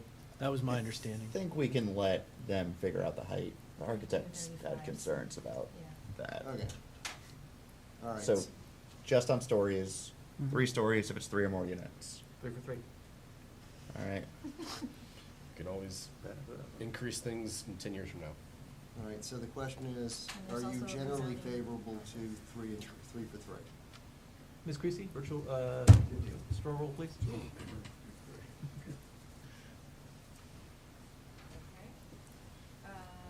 I'm just gonna go around from a table standpoint, and I will go with the planning commission, because that's the group that I work with, and we can talk with council on the second. All right, Actually listing people's name, or just want to stick our hands up? Well, we Might be easier this way, though. Yeah, just stick hands up. Yeah. I'm not taking a record vote. do your straw poll, and we can. 3 for 3. 3 for 3, all right. Yay. Okay with it. Next. All right. Okay. I see consensus, okay. All right. Number 6? Okay, so this deserves some explanation. So right now, in the RA, Residential A District, a density bonus of 1 unit is offered where the existing building is preserved. And so we'll have more, in Module 2, there's going to be more detail as to what it means to preserve, but we're basically looking at not just the front facade, but a substantial portion back. We're identifying a line that's basically the line between, you're allowed to do an addition, but it's not a de facto tear down, right? Is that clear as what we're, at least as clear as I can be without having the details? What exactly are we attempting to accomplish by doing this? It's a single unit density bonus in the R8 for preservation of the existing structure. And the reason we want to preserve the existing structure is? Because we're trying to promote infill development over tear downs. Right, infill broadly understood as being infill of vacant lots or infill of a backyard with a ADU or an addition onto an existing building. This we're is saying. RB and RC. So in the existing, as we've written it right now, this bonus unit is only available in the RA. And the proposal was put on the table, should we expand this and allow it also in the RB and the RC? I see. So I don't have really anything more on that. I don't know, that's the question, right? We can, I think we put it in the RA district because that's how it was written in the comprehensive plan. Could we expand it into the RB and the RC? I certainly think we could. I think, quite honestly, you've got a lot of, the units that are allowed in the RB and the RC at 6 and 8, because those 99% of the projects we're going to see in the RB and RC, leaving aside the bonus allowed for affordability, are going to be 6 or 8, or less than that. But let me just say more clearly that there's a density bonus already allowed in the RB and the RC, where a project is 100% affordable, which allows you to go double. I think the vast majority of projects, because the vast majority of projects aren't going to be 100% affordable, are going to be up to 6 units, up to 8 units. I don't know how much a density bonus of 1 unit gets you there. And I don't know whether there's an appetite to make that more interesting, if you will. So is the rationale for A, because it's already less dense, this gives you a way to add some density to the RA, but for B and C, you're saying there's already a allocation for more density anyway, so there's not a lot of value in this, really a point to it? No, what I'm saying is there's so much value allocated that I'm not sure if we can put sufficient value in there. I mean, if you're already doing 4, 6, or 8, or what you're saying, then this sort of Right. extra, Unit may or may not count for anything. does it make it simpler for the process to not have it in there? No, I think it's something we could add in. Now, the other side of that is not every project is going to go all the way up to 6 or 8, even though that's allowed. That's the reality is site constraints of various types may reduce that. So maybe there is a benefit in having it. Maybe we just leave it at a policy question. Do we want to create an incentive? Let us figure out what that incentive might look at, but do we want to create an incentive in the RB and the CRC as well to try and preserve existing structures there as well? Why wouldn't we? I don't see any reason not to. I mean, Maybe there's no reason not to. And it Again, seems like the it's comprehensive just- plan just contemplated this preservation bonus in the general residential, which is now the RA district. My guess is that it's gonna be pretty hard to build a building of 6 units preserving the one that had been there. Right. So it's not likely to be implemented in either case, either RB or RC. Yes, more succinctly, that's what I was trying to get to in my comments. So That being said, maybe it's in the form of a renovation of an existing front 50% of a building and adding on to the back. Adding a lot onto the back, not just, Well, to your point about site constraints, I mean, I see possible good to sort of applying a similar rule at RB and RC about the preservation for a fourth. Mhm. And I don't see sort of excessive harm, but I think there are lots and situations where it might provide an option that with RB and RC as they are, might make things simpler for some folks, is what I'm saying, in some circumstances. And it does no, quote, harm. Mhm. I see the advantage of simplicity and consistency. Yeah, that too. It may never apply. It may apply once every Yeah, 3 years. I can't see Yeah. it applying, and if we really were concerned about retaining existing buildings, we would actually go about it from a demolition, Right. The other way around. anti-demolition kind of thing, which we're skirting around, or not skirting around, but. Is it blasphemy to, we've got the base at 6, but maybe we lower the base and if you preserve the house, that's how you get your 6? Or you preserve the Yeah, existing structure? That might be physically impossible in a lot of places. That's why I'm asking, is it a? Yes, it's blasphemy. Okay. I like that idea. I I'm mean, into that. yeah, I think if you're starting to get into that, you're starting to say, well, we're basically starting to take missing middle as a concept out of this, No, right? not We're if saying- renovation can accommodate, not if what we've said, which is that you could infill and not have to tear down and build new. Not if that is true.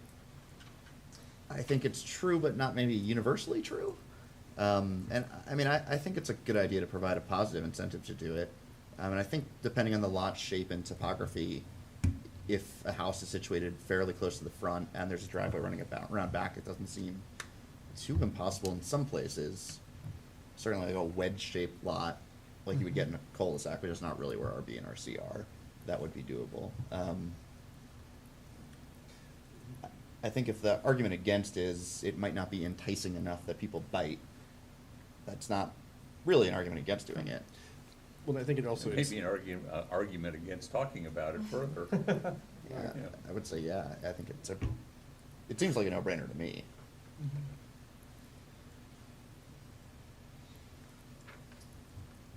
Any more to say on this topic? Say that again? Any more to say on this topic? Be helpful to me if some folks summarize that it still seems like there's a difference here in. I think I agree on adding it as a bonus and not penalizing the existing, amount of units. And I really was just throwing that out there as a question, because I do think we're gonna, as we've said, we're gonna get a lot of tear downs. So it's just like, do we value keeping the existing house? If we do, then we probably need to do something drastic. If we don't, then, and we want the missing middle, then let's, keep it as it is and find some way to bone it, or incentivize adding on top of that. So Rory, your point is that if we followed this, it would disincentivize missing middle?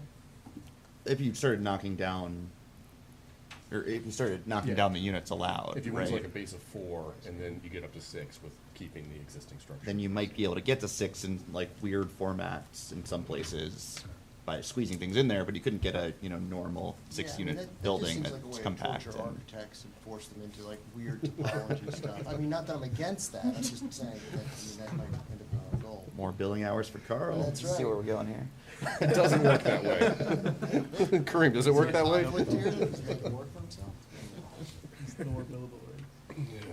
Could I see some thumbs? Do people like giving a bonus for RB and RC? Yeah. Yeah. Yeah, I think it doesn't do anything. I think it's just a waste, because it won't happen. I And don't I think we're see trying to any, make ourselves feel good. I don't see any reason not to, at least it's in the tool case, in case, there's some project comes up. yeah, I don't see it as an incentive. I see it as this might, in some circumstances, because of site conditions, allow or incentive, in those particular circumstances, might be helpful to 1, 2, 3, 4, 5, and it does no harm, so why not? I guess, I agree it does no harm, but I guess Commissioner Russell's point is we can't kid ourselves that it's Yeah. doing anything at all for Yeah. disincentivizing tear downs. No, Or preservation. I think it might make a difference in half a dozen situations in a positive way for that property owner. So therefore, why not? Right. And most of the time, it's not gonna apply at all, it's gonna be irrelevant. Okay. I mean, not to say something that I might get yelled at later, but not everything is worth saving too, right? Like, you can tear down one place to build 6 units or 8 units. That's not very, very bad. Here come the emails. I think if On you- the areas that we designated where that's okay. And I mean, looking at our map, we should also remember that still most of our zoning map is RA, where there is that incentive and actually does make a difference. That's, yeah. I think another reason not to, say, drop a unit and say you only get that 8th or 6th unit if you keep the existing is like 7 and 5 are prime numbers, which makes it a really weird building, right? Like, you can do a 6-unit building by having 2 units per floor stacked on top of each other. That gets really weird if you start trying to make a 5 or a 7 unit. I don't think 5 or 7, we'd have to really drop it to actually make a difference. So I do think one way or another, we're making a stand. Either we're saying, well, okay, we're fine, there's gonna be some tear downs, there's gonna be a lot of tear downs no. Anyone who redevelops will very likely tear down. Who knows how many spots will be redeveloped, but, Yeah. yeah, so I think that's kind of what we're. I mean, we'll I just think have we to be took a okay with. stand against tear downs by saying in RA, we're limiting you to just 3 unless, and it's much more reasonable there that you could keep it and that will make a difference. And then in the few areas of the city, much reduced from the original maps, where we've left as medium intensity, maybe some of them get torn down. We also haven't talked about how design control districts would, and if they do, supersede zoning. Was that up for They debate? do. Yeah, I thought I that was think- clear. I think that, we've heard from people that want confirmation of that. Okay. Right, and we are seeking confirmation on exactly that point. It's worth noting that the entrance corridors overlap with a fair amount of the medium intensity, just by virtue of the fact that medium intensity was in many ways directed towards Yeah, so maybe corridors the that question fall. is sort of like, what's been what's Right. on the chopping And block? I think we, again, also reminded ourselves of the scale of the issue, in that one of the studies that rate of change analysis that was done, that was released back in August, said we could anticipate in the general and the medium intensity areas a 2% increase in units on an annual basis, except for all of the other factors that might come into play, like site conditions, changing demand and all of those things. Like, that was just basic supply side analysis based on what's our existing rate of turnover and property ownership and things like that. So that's at the end of the day, we're talking about a transition in these areas over the course of decades, not a shorter period of time. Yeah, and I guess there's a lot of different conversations going on right now. But I guess as a policy question, the main thing that concerns me about tear downs in RB and RC is I know our goal was with the sensitive areas to prevent this, but are there any areas we've missed, particularly that are all or majority renters, where incentivizing tear downs is gonna result in those people losing their homes? And I think even just going through the interactive map, I believe the mobile home park off of Franklin Street is not designated a sensitive community and is in, I can't remember if it's RB or RC. It's RX3. Okay, so RX3. And I think there are some areas we've missed where there are renters who are gonna get screwed over by that. And that's not a reason to undo it everywhere or anything like that, but when we're having this conversation about tear downs, that's the concern I have.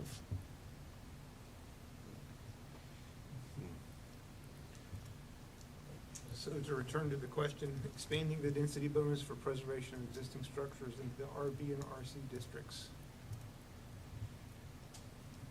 I mean, fine, but I think we're avoiding the real conversation. Let's call on 6. In a nutshell, what is the real conversation we're avoiding? I think the conversation about where, if anywhere, do we want to reduce the base density in RB or RC to allow, and then the bonus allows you to go above that. My thought on it right now is we definitely wouldn't want to do that across the entire RB or RC category. I just don't know if there are specific parcels or areas we've missed that create a risk of displacing people. So when do we have that conversation, like in council, when we're adopting this, or when projects come up? Can we get more information? I We mean, can. if- That almost seems like a zoning map conversation and not about this specific point, Yeah, right? We it's just have to speaking change of- the whole zoning of that area. Like, You're right, that Or it's a sensitive communities overlay, Yeah. which I guess we gotta figure out what that actually means. Another But, Is that and, module two? it is, and as we've laid out, as it was laid out in the comprehensive plan, the sensitive communities designation was put over, I believe, just the RA districts, maybe RB and C, but I think it was just general residential RA as it was conceived. And so a number of the parcels that you're identifying on the land use map are shown at higher intensities. Well, I Yeah. agree that's a place to have a different conversation, Sure. but because we've ended up there, I just want to flag, I think that's something we really need to discuss. I call our attention to number 7, ground Yeah. floor elevation in the residential districts. Right. So the basic concept here is particularly, so first off, this applies to properties where they are within 20 feet of the street. And it suggests that those properties should be, that the first floor elevation should be elevated between, yeah, thank you, 2 and 5 feet from the ground. In those areas. That doesn't, it does a number of things. First and foremost, as is noted in the intent, it elevates the position of the occupants of the house relative to the street, promoting surveillance of the street, natural surveillance of the street. But it also is a nod towards the privacy within those units. If you go into traditional neighborhoods where the homes are closer to the street, they are frequently elevated in that way so that there's a greater degree of privacy. So you maintain that surveillance, that connection to the public realm, that potential for interaction between the home and the street, but you give those owners just that little degree of additional privacy from the street as well by elevating them up. But it also precludes the possibility of at least a front-facing essentially basement unit. And ADA access. So you can accomplish ADA access. There's actually a fantastic project in Norfolk, Virginia, where they incorporated ADA access into front porch design. It takes up a lot of front porch. It does. It takes up the whole side of the front porch. So, I mean. But it's Corey doable. mentioned habitat, sorry, you can go I mean, that is Habitat's, their model is they require a zero step entry, Mhm. and we'd be basically telling them that they can't do that everywhere. Do you have, you know, in some of our setbacks, you have a maximum setback of a Mhm. certain feet, and, you know, Right, so they're in that space, yep. a lot of ramp there to Mhm. really navigate. And it gets even more complicated overlaying. I keep bringing this up because honestly, almost every project I've worked on has topographical challenges. Yeah. It's not, nothing's flat. We did, we Not did. here. We did look at the topography issue. I mean, it's manageable within the topography, because it's between 2 and 5 feet. It's generally manageable within topography. But I hear you on the ADA issue, and I'm, So, I'm sorry, the notion here, the requirement is that you must have your finished floor 2.5 feet no, between 2 and 5 feet above grade. above grade. Okay.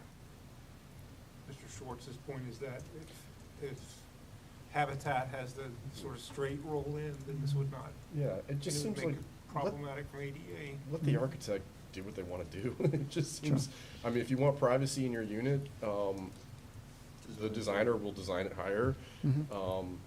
or they won't, and it'll just be a substandard unit, but Mhm. that doesn't seem like that's the city's concern. So, I mean, what I initially took as the intent of this, and I think maybe we should try to stop, is like, you get units, Huntley kind of has these where like, the first floor is totally a garage, and there Yep. basically is nothing else there. And I thought the idea was to prevent that. Absolutely, that And plays into it. So, I mean, if we can phrase this in a way that prevents that, but doesn't prevent English basements or no step entries, Mhm. I mean, seems preferable. I missed what you said about garages. Can you just repeat it? We're just, the whole first story of the house is a garage, and there is no finished floor. It's another Habitat model. Is it? Yes. Hmm. Does Oh. move the ball on parking and such too. I don't think we should look at front-facing garages as the answer to our problems. And be a world-class city. What's wrong with the front? I'm sorry, I'm missing the whole subjection of the. Often you have the entire front, or the first floor of the front is a garage for a relatively thin house. Which Um, means you have a great garage presenting, you have built a lovely garage for your public. Which means you've like no eyes on the street, as Jane Jacobs would say, where like you can look out your front window in your living room and, see people walking along the sidewalk. Think of like subdivisions with what are called in planning parlance, I think they're still called this snout houses. Yeah. Where it's just a big garage facing the street and you actually walk in, like recessed back from that. So as a pedestrian, you're just auto-oriented. I mean, the ones in Huntley are that way because of the grade. I don't know, it just seems like it's just, in many cases, it's a single-family house or a duplex, and I don't know why there's a lot of regulations I want to strip out of the RA, in general, but definitely that height is gonna cause a lot of problems for ADA. I guess And ADA is part of affordable housing for everybody who's getting a grant or anything like that. Mhm. I'll admit to not having thought about it too much, and I don't have super strong opinions, but my first reaction is I don't understand why we would just ban it. Yeah, I'd be more concerned about trying to prevent the garage situation and allow for flexibility in the Yeah, ground sorry, floor. I may have missed it, but what's the motivation for the 2 feet as like the lower bound? Is it just privacy? I mean, privacy drives it. Lee and I have also talked about the garage issue. But that would be the upper bound. Yeah, the 5-foot would solve that, wouldn't it? Yep, I think also just it's like a traditional building form. Right. Put a driveway up there. You go steps and a porch, Yeah, yeah. you have your porch. I mean, I agree with Mr. Schwartz about letting the architect earn his or her keep on this to come up with what's the best design for their lot. Is there any example of, like, a 1 foot, step up or something like that. That's, you know, there's houses that Mhm. have one step into the Mhm. porch, and, I don't know, is there merit in keeping some modicum of, I mean, a house should be above grade just for water purposes, but every foot is 12 feet of ramp But at a if you- minimum. Plus landings. 1 foot, I'm just actually picturing what the stairs, like, it's 2 steps. Yeah. Okay. 7 inches of stuff. Right. You also, if you have a completely flat site, you have a weird slab on grade that's, you have to bring in a bunch of fill just to kind of, not that we have any Yeah, completely that's a flat sites. purely It's- hypothetical weird. notion, sometimes. Yeah, Uh, there you go. Floodplains are elevated. That's always gonna be the case. do we have any kind of minimum standard right now? I'm sorry, In for, our current zoning, for what? zoning code? For this? A minimum height, ground floor? Only in floodplains. Right, in floodplains, you're right now 1 foot above base flood elevation, right? That was the presentation we had Sure. last time. Is there a way to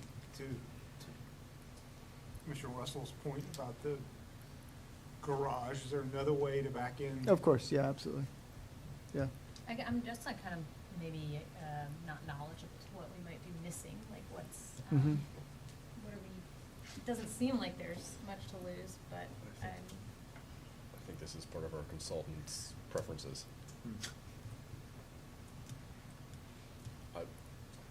I guess not to extend the topic, but I believe this also goes into multifamily buildings. I thought there was a regulation that the residential component needed to be elevated.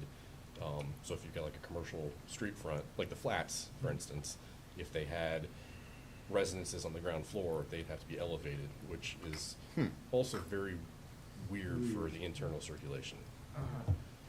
I mean, I understand that one a little more, in terms of aesthetics, yeah, but it is a very strange and expensive thing to put on a Okay. developer. So you're saying the commercial and the residential on the same floor would be a different? I thought I read that in there, maybe I made that up, but I could swear I That would read be that in like there. an RX, wouldn't it? Yeah, I think it was maybe Yeah, buried in the but these are in all of them. regulations They're later on. looser in some of them, they're like negative too. Maybe I made that up from one of the previous form-based I codes that need we've to- read, but I'm pretty sure it was in the text after all these.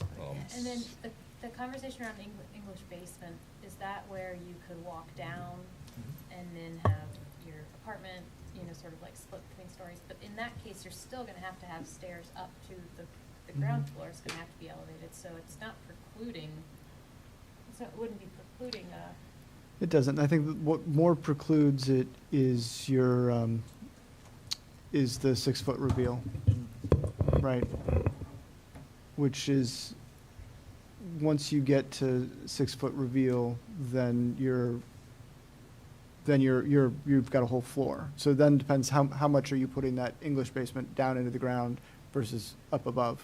But that's true of the building code too, right? It would count as a floor if it's more than 6 feet above grade as the second floor, rather. So I guess if we're sticking with this min-max thing, I guess I would vote for the max being 6 instead of 5, just to standardize it across the reveal clause Mhm. and the building code, and it seems like it's a fairly negligible difference, but just then it's all the same. Right. And a The little less digging. The 5 was only at the front of the building, and it was at the front of the building. But I get it, yeah. For the max, but have no min? I think we're getting rid of the minimum, I think. Yeah, Yes. I would say that. I would say we think we get at least rid have of the to have- minimum. Yeah. Do we have I agree with that. Do we have consensus on 6-foot max, no minimum? Unless the consultants can give some Really good reason. really persuasive reason. Or figure out a better way to deal with the garage issue other than this framework. I Mhm. would be fine with that too. Was the 6-foot maximum, was that the one that relates to the concern about garages? I'm sorry. I don't know, you said no minimum 6-foot maximum, correct? Was the 6 6 foot maximum was Yeah, another- yes, the 5 or 6 foot, we were talking about 5 feet before, but even putting it at 6, that deals with the garages, yes. I guess a question I have is, help me understand what is so bad about the garage if we assume a large amount of people will still have cars until we have a much better transportation system, like, Sure. it would seem like it's parking with less surface. It's not opposition to the garage per se. It's about how much of the front of the building is occupied by the garage, and how much does that, garage is non-habitable space. It's essentially dead space for the building. And one of the things we're looking at promoting, and this is related to our goals around walkability and community and those types of things, resiliency within the community, is promoting that connection between the residents of the building and people on the street. The connection between the private realm and the public realm. And when a garage comes to dominate the front of the building, you're basically devoting more and more of that building to dead space and not to active space where somebody has the ability to make that, like physically a person can make that connection, can see out the window and survey what's happening on the street. I guess it's less anti-garage and more trying to push the garage into the rear, ideally. Or limit to the degree to which it dominates the front, right? Yeah. There's a lot of different ways you can cut it. You can force it to the back, or you can limit the degree to which it controls the front. And generally where I've seen that drawn is at a 50% line, no more than 50% of the front facade occupied by a garage.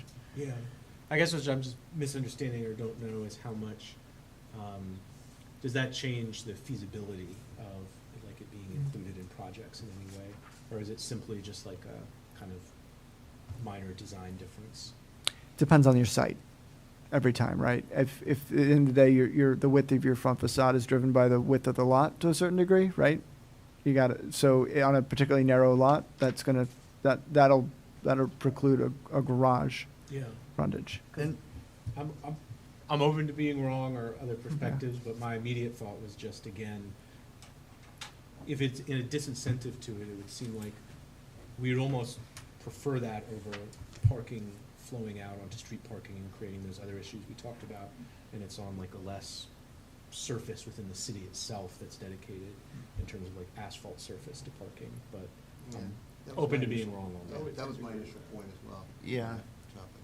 And I mean, I would also say governing or restricting garages even more than that is the build to width and the active depth, right? Like, because the garage doesn't count for your build to width.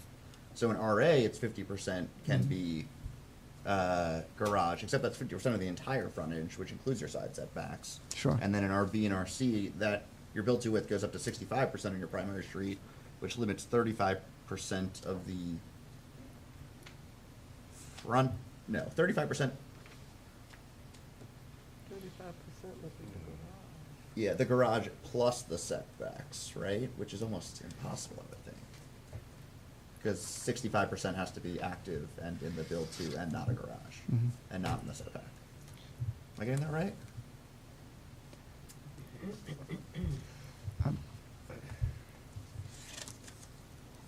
I'm not sure, The build to width is kind of hurting my brain a little bit. Mhm. Does that actually belong in the RA districts as well?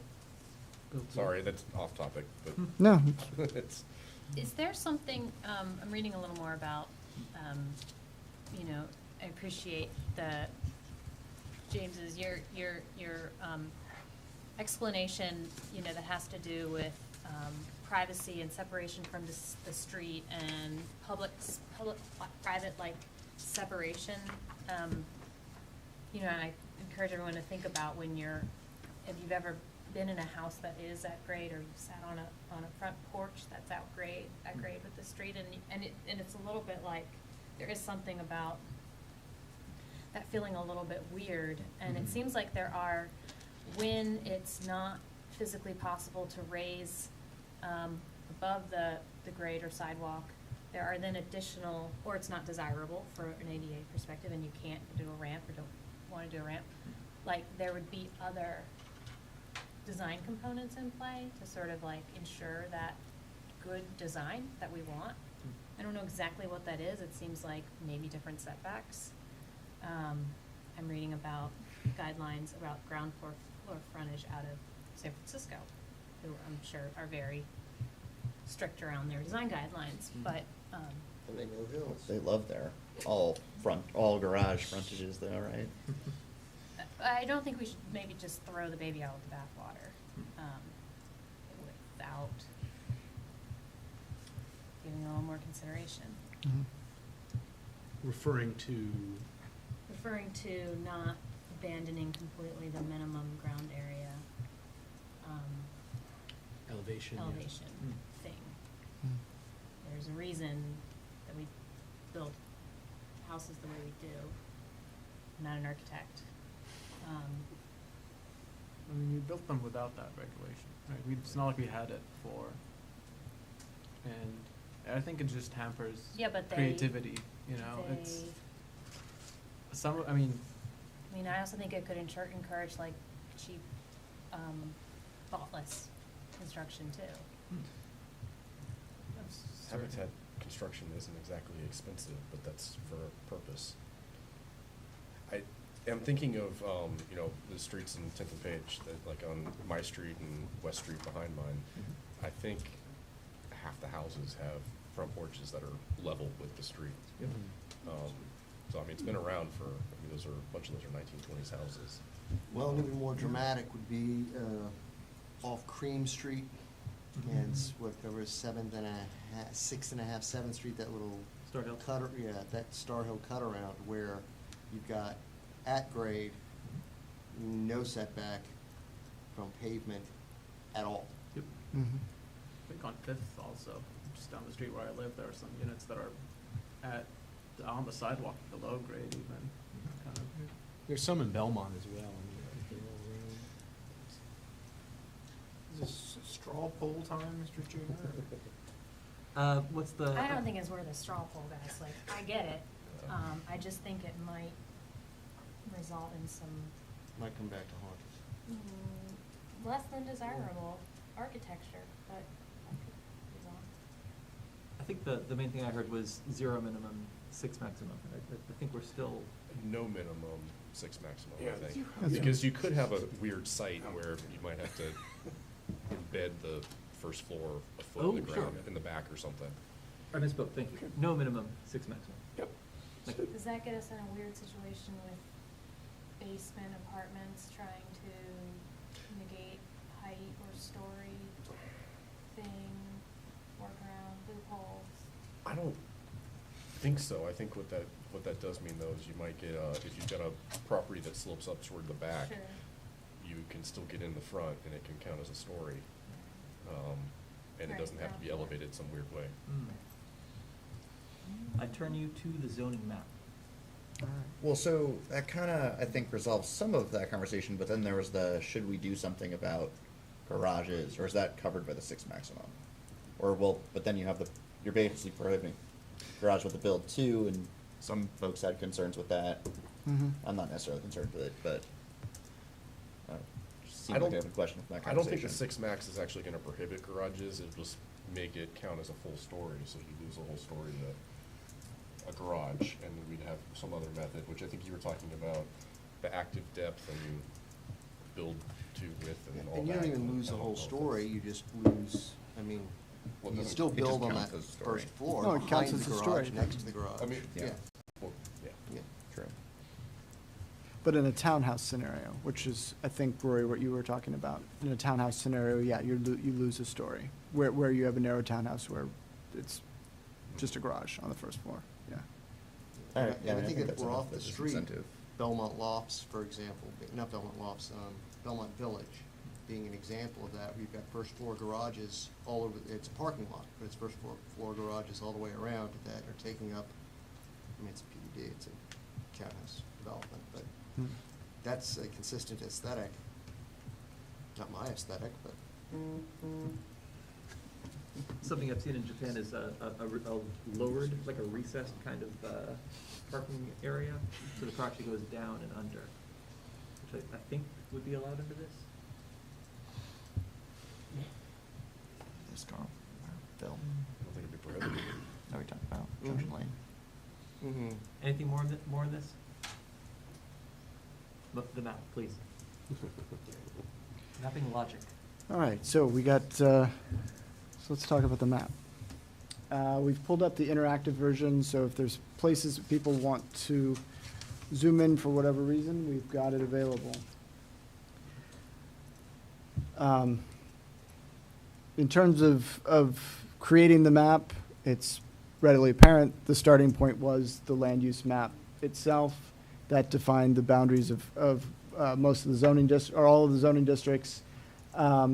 There are a number of places where either the land use map itself suggested that there would be a split in districts, or where we chose to split the districts, like in the medium intensity, where we used other tools to then identify which district would apply. So for example, in the medium intensity, the starting point was that there was RB districts, but where a lot was within 600 feet of a key intersection, according to the Streets That Work plan, fronted on a mixed-use A street, again drawing from this Streets That Work plan, or where there was existing townhomes, or in some cases larger non-residential vacant lots. Larger non-residential or vacant lots. Those were also identified in the RC district. Similarly, 600 feet? 600 feet from an intersection, yep. And then there's the, I believe it was on the land use map as urban corridors, where we had the notion of allowing 5 stories on the corridor, 8 stories at key intersections. Those are divided up into 2 districts, the CX5 and the CX8. So key intersections were identified again according to our Streets at Work plan, and the CX8 was also applied in locations like adjacent to downtown.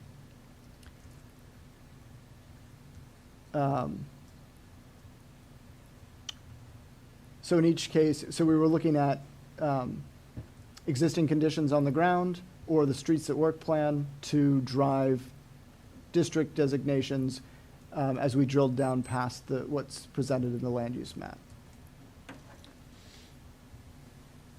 So then the other thing is we had conversations around where are there districts that perhaps should change from the land use map itself. And frankly, our conversation there really focused on the medium intensity, which was where most of that attention was in all of the conversations.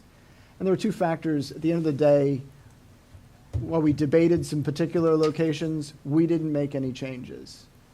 And that was driven by 2 things. One, the decision to lower the intensity of the medium intensity districts to begin with. Remember, those allowed up to 12 units on the map, but then they came down to 6 and 8 in the zoning.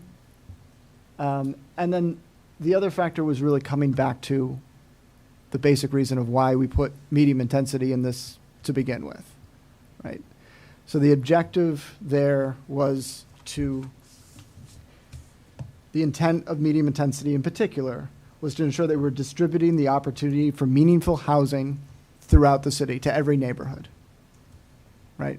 We know that the product of our existing zoning, to a large extent, directs development towards certain locations in the city, in particular, frequently to those areas within or adjacent to our lower income neighborhoods.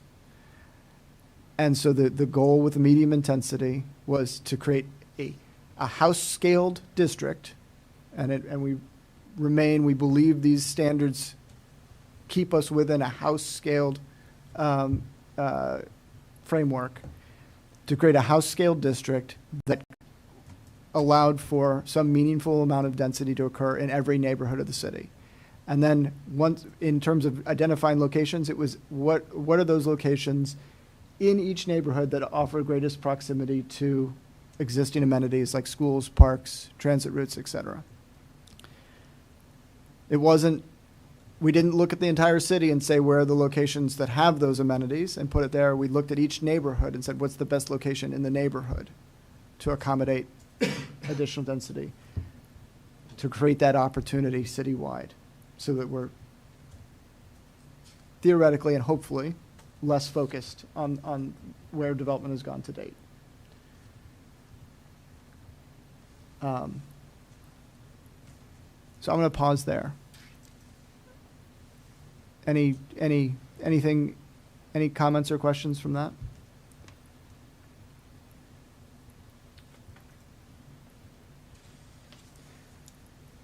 Since it's up there on the map, the streets that were planned, I don't know if you touched on that yet, but Mhm. how did that influence at all the zoning districts? Right, so I did, but I can repeat, see if I can restate it. What we were looking for, in particular, there's a lot of places on the land use map where it said that key intersections should see a different treatment than the remainder of a corridor. And so we identified key intersections based on the intersections of streets identified within the Streets at Work plan. And higher classifications of street corresponded with higher classifications of zoning.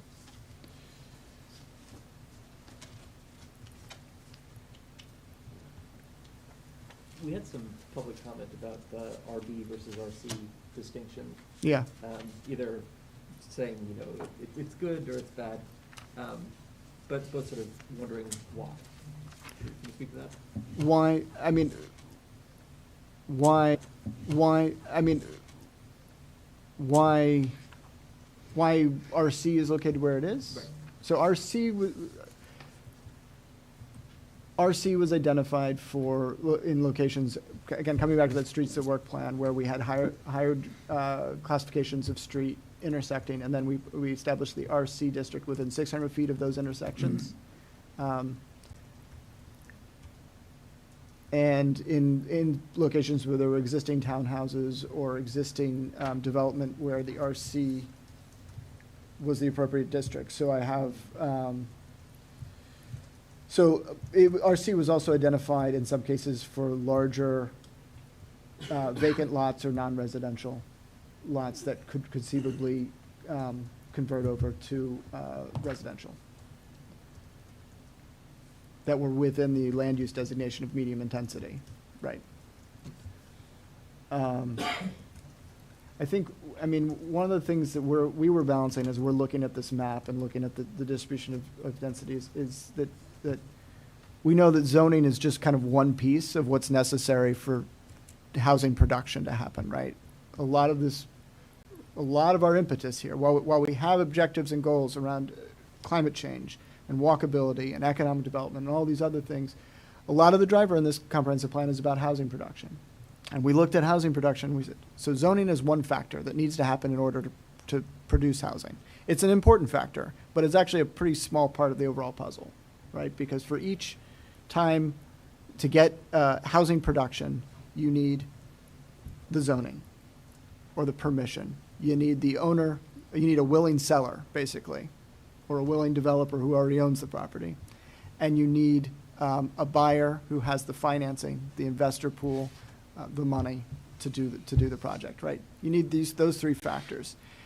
And so if you think about it from kind of a probability perspective, and we kind of look at the map from a probability perspective, the less land area we allow housing production to happen in, your probability drops. The lower the densities, the probability drops. The more land area, the higher the probability, the higher the density, the higher the probability. And then the more the regulation that's applied to that development, the more rules and requirements that are applied to it, the lower the probability. So just from a kind of thinking about the map as essentially a probability, as essentially a probability game, we were trying to limit the degree to which we were reducing the probability of housing production in any given year. Does that kind of play out?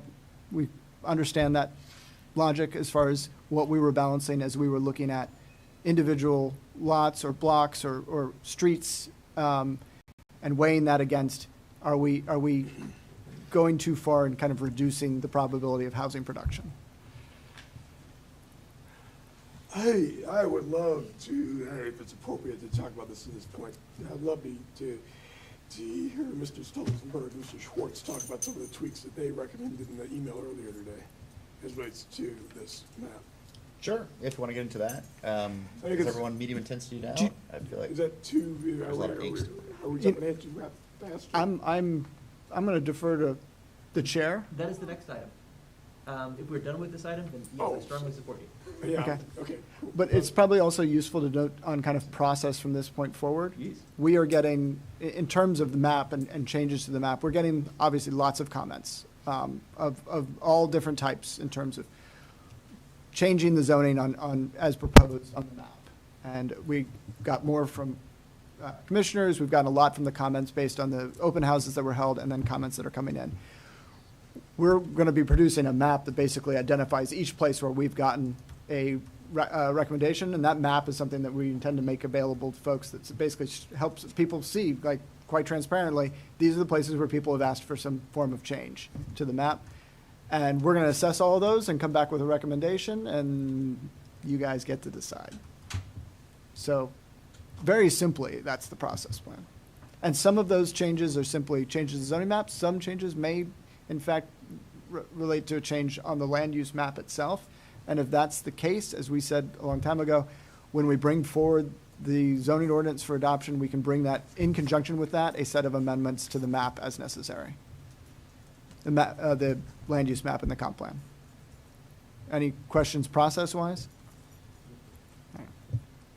Last call on number 8, mapping logic. We all understand the logic? Is that So, true? I have a question about, Patrick, can you zoom in on Locust Grove where Locust hits Calhoun? Where that brown line takes a zigzag on the upper right?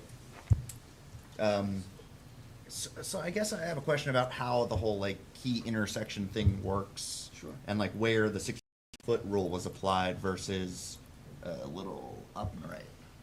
So, kind of up in the upper right of what we're seeing there, you have that one intersection that, like, literally the 4 lots around it are RC. It's neighborhood A intersecting with neighborhood A on one side, a neighborhood A turning into a neighborhood B, and a neighborhood A turning into a local. And clearly the 600-foot rule didn't apply. I guess the question is, why not? Is it only at the ones where neighborhood A running all the way through intersecting with neighborhood A running all the way through?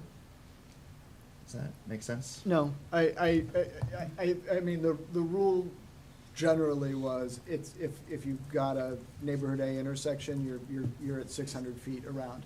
So, I don't know exactly why, but it may be that in this instance, they made a determination on this map to shrink that up for some reason. So I don't know the specific answer on this specific law. Fair enough. Sorry. I mean, I guess. So it's a great example, and we can circle it and say, hey, should this be 600 feet? Or maybe not at all. Yeah, or maybe just somewhere in between those. I think as a whole, Locust Grove as a neighborhood has been fairly pro-medium, certainly relative to other neighborhoods. And that one really caught my eye because the ones on the right, or the east side, are like double lot width, and the ones on the other side are half the size, and just didn't make a neat little square in my mind, and it was driving me crazy.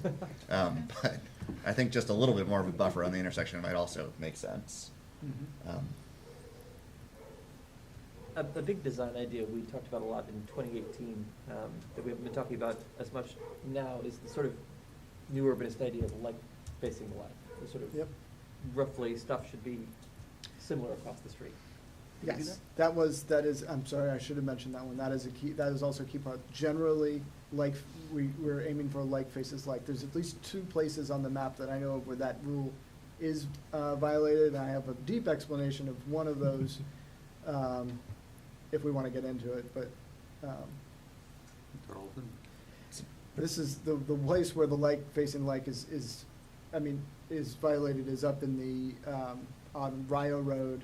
Tarleton. Tarleton, I'm Yeah. sorry, I thought you said Carlton. No, Tarleton, yeah, that's one of those places, and it was because the street, the lots facing Rio itself are of insufficient depth to accommodate the development of the scale contemplated. Now, there's a couple of different ways I could take that, right? You can reduce scale, the other options are to reduce scale, or just eliminate it entirely. But there seemed to be a lot of support for the notion that there should be some sort of the potential for some form of mixed-use frontage there at Rio. Well, to take that as an example, that's one of the first things that jumped out at me as I looked at things, was you've got the potential of a 100 foot tall building on Rio, and then because it's now two lots deep, Right. on the other side, you've got Tarleton, which is, right there is primarily one floor Yeah. ranchers. Right. And although they would be able to go up to 40 feet, going Right. from 40 feet to 100 feet right next to it makes no It's sense. violating the rule of like facing like, so we ended up digging into this one, unfortunately after the map was distributed. But there are two things that we were there's the two that I mentioned, right? Reduce the intensity or eliminate entirely the CX5, I believe it is. The other option that we looked at is in the next module, we are talking about our rules for transitions, right? Okay. Right now, we don't have those transition rules applying across streets, but we can certainly write that in. This was the only place that we identified where that might be applicable. So there's a number of solutions in that space, but when you see the rules related to transitions between higher intensity and lower intensity districts, it's making use of setbacks, landscaping, and step backs. And in particular, we looked at the option of using a step back rule, or even a rule that says in a transition, actually having a use transition that mandates that you couldn't have a commercial frontage in that example on Tarleton. Could you also say, well, just as an example, if you said we're gonna allow you to have a development that would include lots that would front onto Rio where potentially higher Right. heights can be obtained, but we have some sort of discretionary review process to say, but we're not gonna let you do that on the back half. Yeah, I mean, the transition rule we were talking about would basically say where you're fronting, even if it's across the street, a lower intensity district, we could restrict the use to residential and we could restrict the height and effectively make it so that while the district itself allows the taller buildings and the mixed use, you really, in that instance, could only do a commercial, taller mixed-use building on the Rio frontage, and then you would be restricted to no more than, say, like townhouses on the Tarleton frontage. But the key issue there is because the lot depth is not terribly deep, Right. you can't fit structured parking in if you restrict that CX5 to just the frontage.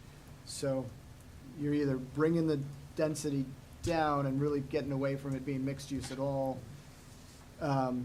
because there's just not enough depth on those lots to accommodate structured parking, Sure, yeah. right, which is what would drive that kind of a project. Or you're doing this kind of a transition rule. I mean, I guess that my question would be whether you would be, and maybe this is a process question that if I missed the answer somewhere along the way, I apologize.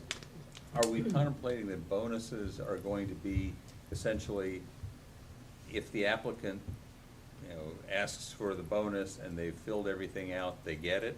Or is it a review, like an SUP, kind of a discretionary review by planning commission or anybody else? As we're proposing it right now, it's if you can meet the requirements of the bonus, you get it.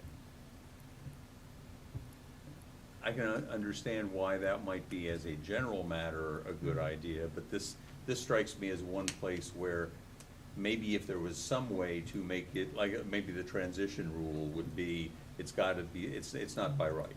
That it's gotta be some way for you all to say, okay, we're gonna make a transition that a human being has actually assessed and said, no, this is too much. One way to make that work maybe would be to give it a lower zoning density now, and if they wanted like a CX3, and if they wanted to do a taller thing like that, they would have to request a rezoning, and that would be discretionary review, right? Maybe with proffers. Possible, yeah. Or, well, we want to get away from like a special use permit for something like that. Kind of along Say what that. Rory is saying, though, Yeah. if somebody combines two lots that are of a different zone, do the regulations set it up so that the lot that is zoned one way has to be built one way, and how You does need- it, Well, what so right happens? now, if you buy across the zoning district Mhm. line, you would have to build according to the standards of the two districts. Okay, that's so, Right. so yeah, if we did along Rio was the CX-5, and then behind it was something else. No, so we looked at that option. Mhm. We spent a fair Sorry, amount of I'm time sure on you this one, did, I actually. just- yeah. But what we came back with was, so that CX-5 is gonna have structured parking, Mhm. right? And there's not enough space on those lots fronting on Rio Mhm. to get the building and your structured parking. And you couldn't put structured parking in a lower zone? Now I gotta come back and I'm gonna have to Okay. take a look at that. I But mean- yeah, that was the issue we were Mhm. wrestling with, but you're raising a good point there that might solve it. And I'm asking more than, Yeah. just curious. Yeah. Because I personally don't really want to get into the SUPs if we don't have to. It's just me. I don't think we Sorry. should forget them as a tool. No. Though, you know. But I think whenever we can, make a rule that makes sense for the thing we're worried about is ideal, and like, to the extent that we can keep special use permits for special uses rather than form, to me seems preferable. How about special sites? Yeah, so, I mean, I guess the This- question is, this how do you? strikes me as a unique site at It's- this point. Yeah. It's an interesting one, right? Like, how do you make that into a rule? Do you just draw an overlay that says, in this circle and in that circle, maybe those would be, I don't know. Well, you That's when we you turn to just- the pros and exactly. say, fix it. Yeah, and you describe a condition, right, that necessitates a special use permit. So in this case, it's where a transition is Adjacent necessary to- across a road. And we don't necessarily have to call it a special use permit, but that there would be some element of discretion in a transition zone. Sure. That, Is Rio Road an entrance corridor? It's not ours, No. it's the county's. As long as we're keeping a capital S in special, right, that we don't sort of use it as Commissioner Russell said, it's a useful tool. Well, if it's a tool that we decide we're gonna use a lot, which we have, Right. historically, Because then we've had no everything that looks choice like it's- recently. Yeah, I mean. Yeah, I you know, guess. The only thing you got to hammer. You wanna make an entrance Rio, corridor? Rio Road is owned by the county. Yeah, but even so, I mean, we have streets that, we have lots that front it. It should be, and it's an entrance corridor for them. It is an entrance corridor for them. I think we should make it an entrance corridor. I think the, I The think other- that just makes sense. It is an entrance corridor by any definition of the word. Except that you don't enter the city on Rio Well, Road. you do eventually. You just go through some county first. All roads. Yeah. The new rub. edge of the city. Or if you turn on Greenbrier Drive, I guess. Let's call on mapping logic. Do we understand the logic? So I guess the other big case of like not facing like is you've got these little around several schools. There are like these little circles of RB on the school side, and we drew it that way in the future land use map. Right. And the question, I guess, is whether that makes sense or whether the other side of the street is just as Well, I good mean, and near the our school. call when we looked at it was, and like it's particularly around Buford, Johnson and Buford, really. both of them, sure. Our call was that those are both still within that same the group of districts called residential, that are all aimed at house scale. When I write that intent statement, Hosea, they're all going to talk about the aiming for residential with a house scale. Like enough. That makes sense. Okay. Yeah. Do we have a small area plan for this particular area? For which area? I don't know, whatever we're talking about. No, Rio area? Yeah. No. Is there ever a situation in which the planning commission goes back and does a zoning map amendment that applies to more than one parcel? Yeah. And is sort of like derived out of a small area plan? Yes, And not absolutely. just, like, we don't want to do spot zoning, we don't want to have special use just result in, or I'm sorry, rezonings result in. In fact, I think that's exactly the anticipation. It would be that a small area plan absolutely could result in a decision to make amendments to the zoning Yeah. map. And in that light, it's hard to go back from an upzoning. So, light. Is And it? a similar question is kind of, what is the, Well, it's hard to change the consequences. Well, if it's already been, yeah, built. Sorry. Sure. What were you saying? no, that's all good. I mean, similar to what was discussed before, so maybe it's kind of just repeating the same thing, but I had some trouble understanding the logic of what determined what some areas that were zoned as CX at 8 were. Some of them seemed almost kind of like random to me. I couldn't figure out why, like, certain areas were, certain weren't. Like the one on East High, like there's just CX8 around that one intersection at Mead, and then nowhere else. And there's a couple other areas, I think around Preston, where it was almost like parcel by parcel. So CX8 was very specifically tied to key intersections. Again, identified as locations where there was an intersection of two higher classified streets within the streets at work plan. So, okay, so I guess it's streets that work that guides it, because. Yeah, that was, but it doesn't mean it can't, I mean, for example, one of the intersection of East High and Mead that you just referenced is one that we're also, it's one that's been written about. We've gotten a request to look at again, and we are taking a look at it again. Yeah, I mean, that's helpful, but I mean, and I'm sure it's not the only example of that. I mean, just where obviously the conditions of that intersection, like 8 to 10 foot story buildings there under its current road conditions, kind of seems bizarre. Or, but I guess it's just being based on the streets that work plan, and there are some site-specific conditions that this process we're getting into. Right, we aren't looking at a final map right now, so there's absolutely opportunity to continue to identify and look at particular sites, look at particular districts and whatnot. I'm trying not to lock in too much on existing conditions, because I'm also anticipating that those conditions are gonna change over the time frame that we're looking at, that this zoning is gonna be active.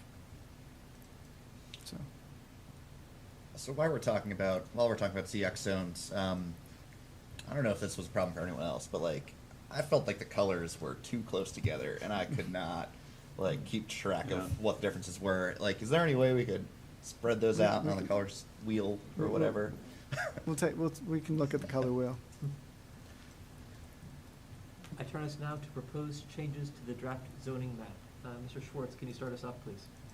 I'll be first. Okay. Admit it. I mean, some of mine were just, it seemed like around the perimeter of the city, we've got the best infrastructure, and we have very limited impact to any sort of neighborhoods. I'm confused as to why we're limiting height when, you know, if we really need housing, and although it's not necessarily walkable to downtown, it is very close to bus lines and roads and whatnot. It just seems like, why not maximize those areas? So, you know, the area along 29 near, you know, hydraulic, I don't see any reason why that's not in X10. Same thing, you know, down in the Barracks Road area, the topography is really low. You've got, you know, big roads down there. We're up against the university. Again, I mean, Roy made a point that they'll probably never redevelop Barracks Road Shopping Center, but, you know, if they did, they put a hotel there. I mean, it's a 10-story hotel, it's not gonna hurt anyone.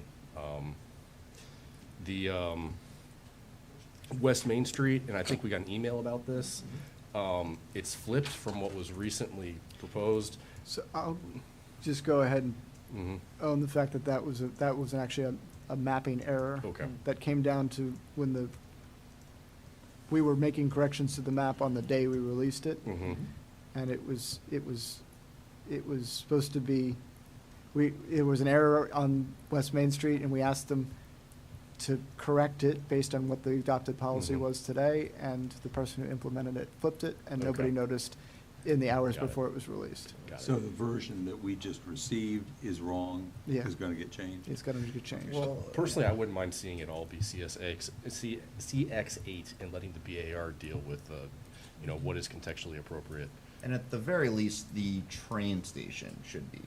I feel like for some reason none of us in the city have talked about this, but like, there's all these like Amtrak and DRPT documents talking about like a $250 million investment in this train station that could happen, and it's the study they initially did was limited by the current zoning, and it was pretty limiting. And I think we would all love to see that.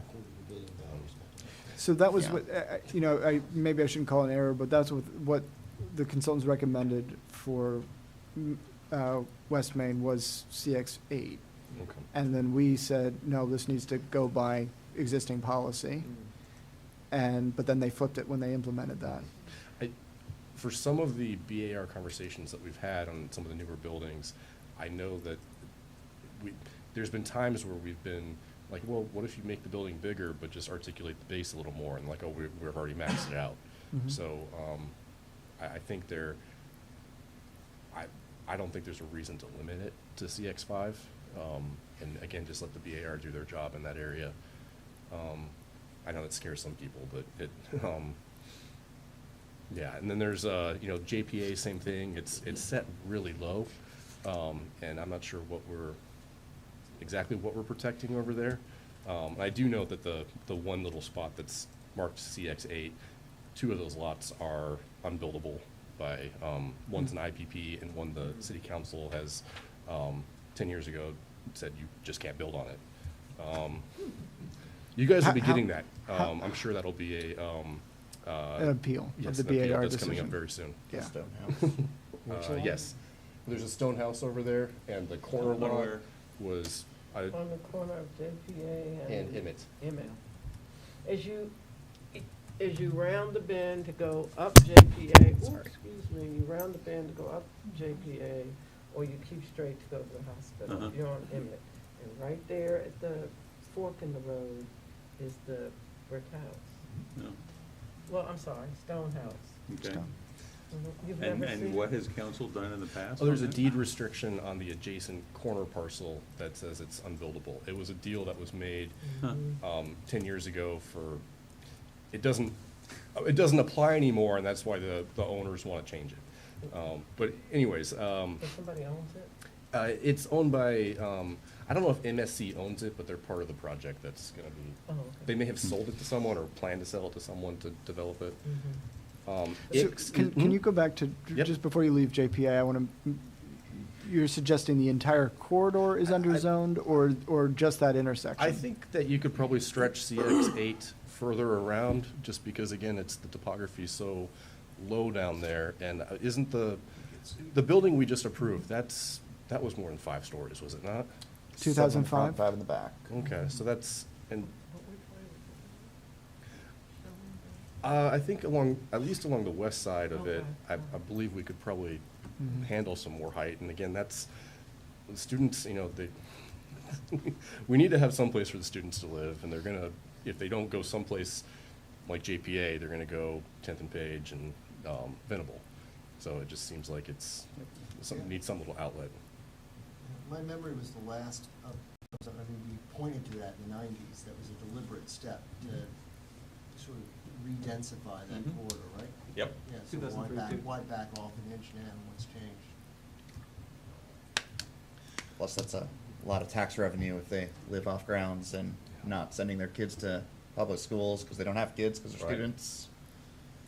It's $500,000 a year Somewhat. per, right? Oh, that's true. And most of those people in They are mostly students. the Mhm. Yep. It has always been thus. Yeah. So Carl, are you suggesting that basically all that be CX-8 instead of CX? I think at least along the west side of JPA. I know that we'll probably hear from the people in the Oakhurst, Gildersleeve neighborhood if we try to do the east side, but it does seem the topography is working in our favor. Back up to low density. Yeah. And Ix, again, it's low, and the SAA, I believe, put a 10-story zone in the middle of it. Hmm. And I know there's some residential neighborhoods off to the east of it, but there's a cemetery on the west. Again, I'm not really sure what we're protecting unless we just have to, it's one parcel, so we have to pick something. There's actually a lot of comment that came out of it's a Jewish cemetery, right? There's two. They wrote letters that, Mhm. said that would be essentially like I do disrespectful. recall that from the Yeah. forum debate. What were we I'll- talking about? Talking about, Yeah. Ix Art Park. So So we that jumped away person writes a from lot of J- letters about three-story buildings up on Ryle. If that's a done deal, that's a done deal. It just seemed interesting to me because that's a really low part of the city and it seems like a perfect place for height. And again, we've got, Fifth Street extended. I have no idea what we're protecting out there with 5 stories. It just seems like just maximize that. It's right next to the highway. If someone wants to build an office building out there, they're not bringing traffic into the city. If they want to build a hotel, it's transition. not bringing traffic into the city. With the Seems kinda perfect. transition thing you were talking about earlier? No, it's module 2 thing, we're not supposed to talk about module 2. Would it talk about the cemetery as similar to, like, Greenbrier or a low-density transition? I'd have to go back and look at it. I mean, just, I don't recall if the low density, if the transition is defined. The transitions are defined by the juxtaposition between higher intensity and lower intensity districts. I don't remember what, there's a table within the section that actually draws Whether and civic tells you where counts as there's, a- where, and I don't remember where there's civic shows up on that. Mhm.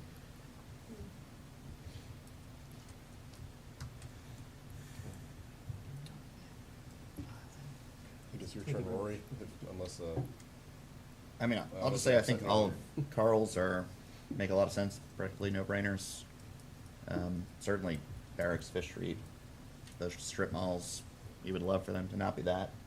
I think many of them will stay that for a long time, but might as well give us the best odds we can get. So the ideas you got, they don't really disrupt any of our green space. They don't really do any negative, they don't have any negative impacts on our tree inventory, do they? I don't know, because I think they're already almost fully Fully developed as parking lots and strip malls. Yeah. And they, don't make our traffic any worse. Well, it certainly seemed like it's the least controversial, best place to try to look for as much, density as you can get. What is? The areas in the outskirts that are already developed. I mean, I will say if we get most of our units there, I think it'll be unfortunate because it's going to be really hard to get places not in a car. I think almost everyone who lives there is going to have a pretty car-centric lifestyle, like the ones who live in Stonefield Commons. But that said, those are very easy places to build housing where very few people will complain. I don't think anyone think is it's saying both. do that and then remove everything else. Oh, yeah, totally.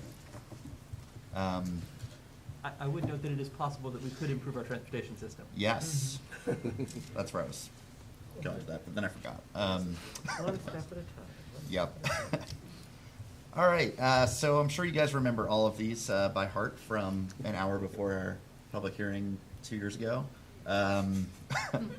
So first one is Wright Scrapyard over behind Firefly, the Linen Building. I think I was basically saying the ones along Carlton and by the railroad tracks are pretty far from the low density, houses to the north of Market and along Burgess. So basically those 3 parcels, bump them up. I think I had actually said urban mixed use node. Now that we have NX5 and NX8, I would just say probably just make those NX8 or even NX10, because you're a pretty good distance from anything low density. You have a huge grade drop down there, and I would love to see that whole site not be a scrapyard anymore. Next one was. Can I make a comment on that one? Oh, yeah. We've heard a lot from the Woollen Mills neighborhood about that. I'm not sure that it's a bad idea, but I think there would need to be a strong public process as part of that. Fair enough. Rory, as you're going through well. these, can you try to give context to what the surrounding proposed is? Because, I'm just thinking about trying to avoid a jump between. Oh, yeah. So that would be, if you look at that purple blob on the right. I mean, I got your email pulled up, I don't have the colors memorized. Oh, yeah. Well, yeah, I should have remade the maps with the zoning colors. But basically I'm saying within that purple blob, kind of the outskirts of it on the left next to the road and the railroad would go to the slightly darker purple. Phil, do you have your laser thingy? Oh, yeah. Under the dotted line. Blind anyone. All right. here we Careful, go. Juan. Now we see it. All right, Patrick, can we go to Fry Spring southwest of here next? This one you will all remember from 10 minutes ago. The Azalea Springs. Oh, that is not. Yep. You're pointing it. Oh, There you go, you got it. One switch. You had it. Keeps going. One switch. One click, I mean. Oh. There you go. Oh, there we go. There you go. Yeah, no, still not really. Maybe I need to get Right closer. right in Liz's You face. had it better. Just get up there and point. Well, you also made it a different Just shape. go up there, Yeah, do find it. go up there. All right, well. I'm always prepared with backup. Oh, look at you. Oh, yeah, there we go. That's lasery. That's lasery. All right, laser on. All right. Azalea Springs. Juan, move your This head. was You don't before want to be Azalea laser. Springs was a thing, but it's all these platted lots down in Bellevue between two things. The goal is to make that just RB because we want to make the most use of the empty land we have if we're going to develop it anyway. And they already granted the critical slopes waiver, and that site plan is well underway, so maybe it doesn't matter anymore. But that was the goal. And then if we can go northeast a little bit, right over here. So, look, Oh, so sorry. like, I don't like when we get away from sort of like our, what we've said, why we're doing something the way we are. Mhm. And in this example, we don't, you know, how does this relate to the streets that work, the being close to a corridor, like, why this? Yeah, so actually, I'd say a lot of these were really prompted by an analysis came out a month or two before this from Citizens for Responsible Planning, where their thesis was basically, you know, try to do less change in the existing built-out areas and maximize the use of vacant land. And they made this whole map of all the vacant land or underused land.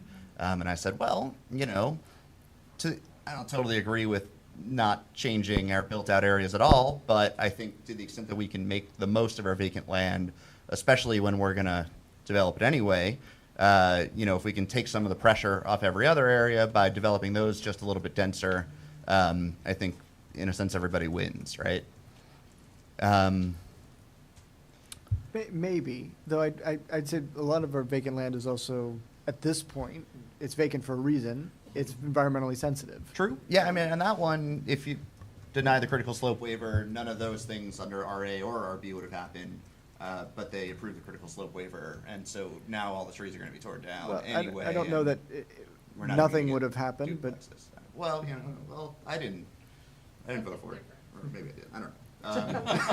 You did. Yeah, you did. Reluctantly, I did. I think we all reluctantly did. Remind them, it was 2 years. You just The said foolish consistency is the hobgoblin of little minds. that. You started, we did this 2 years ago, so you Yep. don't have to remember Oh, well, your that was an applicant from like a month ago, but Stick with for us, it was like 3 months ago. Who Next can- one, please, sir. Who can remember things?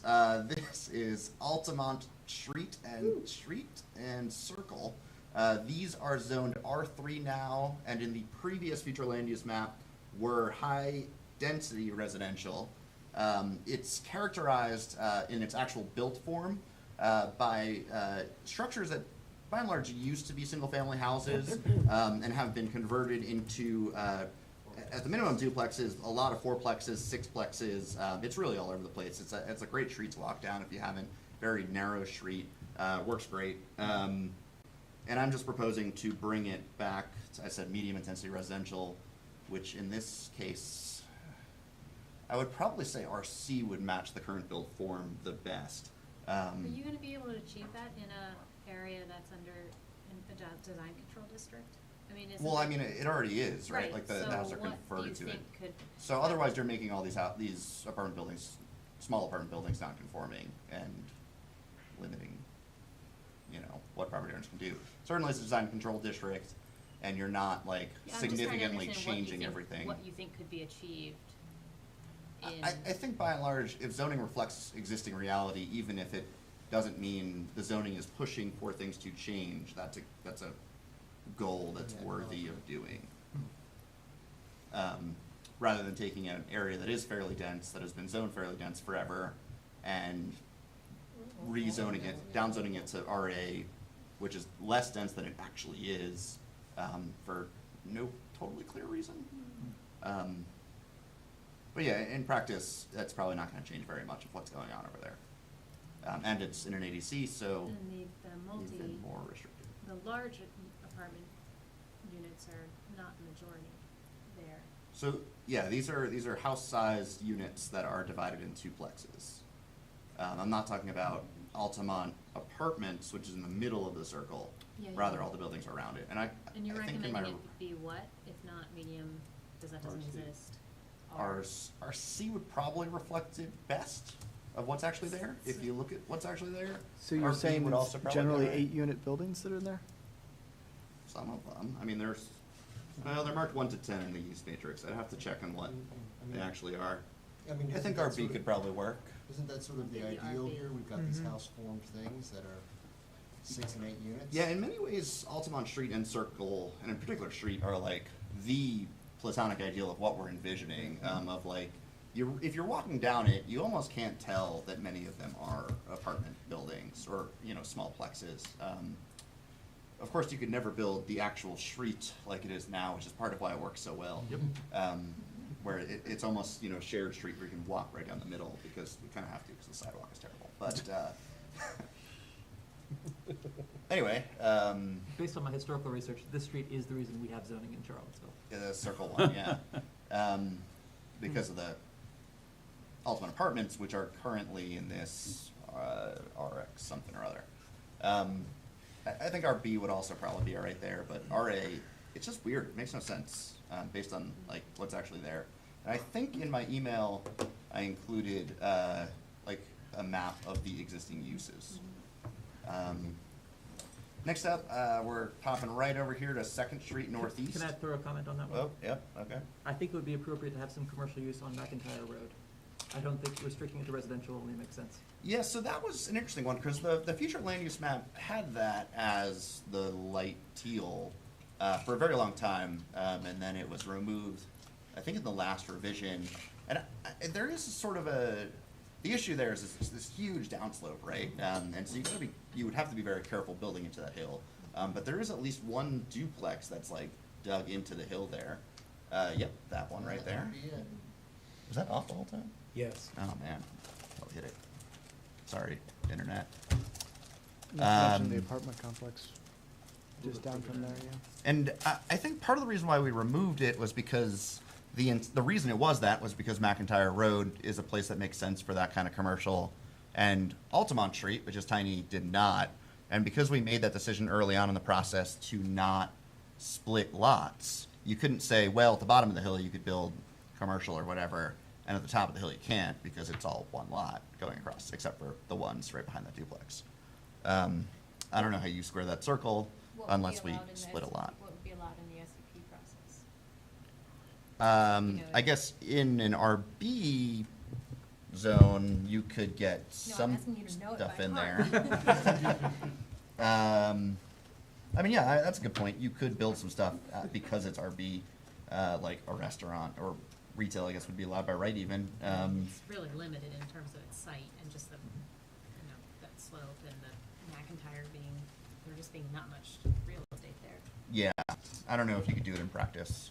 I think in practice it's probably so difficult I that think it couldn't. that's the, like, where we remember that there is a process for these really unique exceptions. Fair, yeah. Yeah, I think you have an interesting case right at the end of Altamont Street. You have that dark brown there, which is Nob Hill Apartments, and then right next to that is McIntyre Lofts, I think it's called, Lofts at McIntyre. And like Nob Hill is very much built into the hillside in a way that we would probably never allow today. And yet that's a lot of pretty affordable homes right by downtown. So, yeah, I don't know. Wasn't really going anywhere with that. From a, like, tracking and process and how Yeah. this is all gonna work, is it our intent that, like, all of this, or Rory's comments go into Well, the map? Yeah, what we've said is that we would identify all these places where there were proposed change, and I was just thinking process-wise that we probably would need to differentiate between those that are simply a change in the zoning designation versus those that are change in the underlying land use map Mhm. itself, right? I think that does make sense. And obviously, these are all land use map changes You mean because if they were it's made such a back deviation then. that it is from Yeah. Well, and I think we would, want to change the land use map while we're at it, right? That's what we said back then. Next one's D, 2nd Street Northeast. This is, for the most part, just RA now. The current pattern of development in the area is like, they at one time were stately mansions with giant lots that spanned from 2nd to 1st, and in some cases from 2nd to Park Plaza on the other side.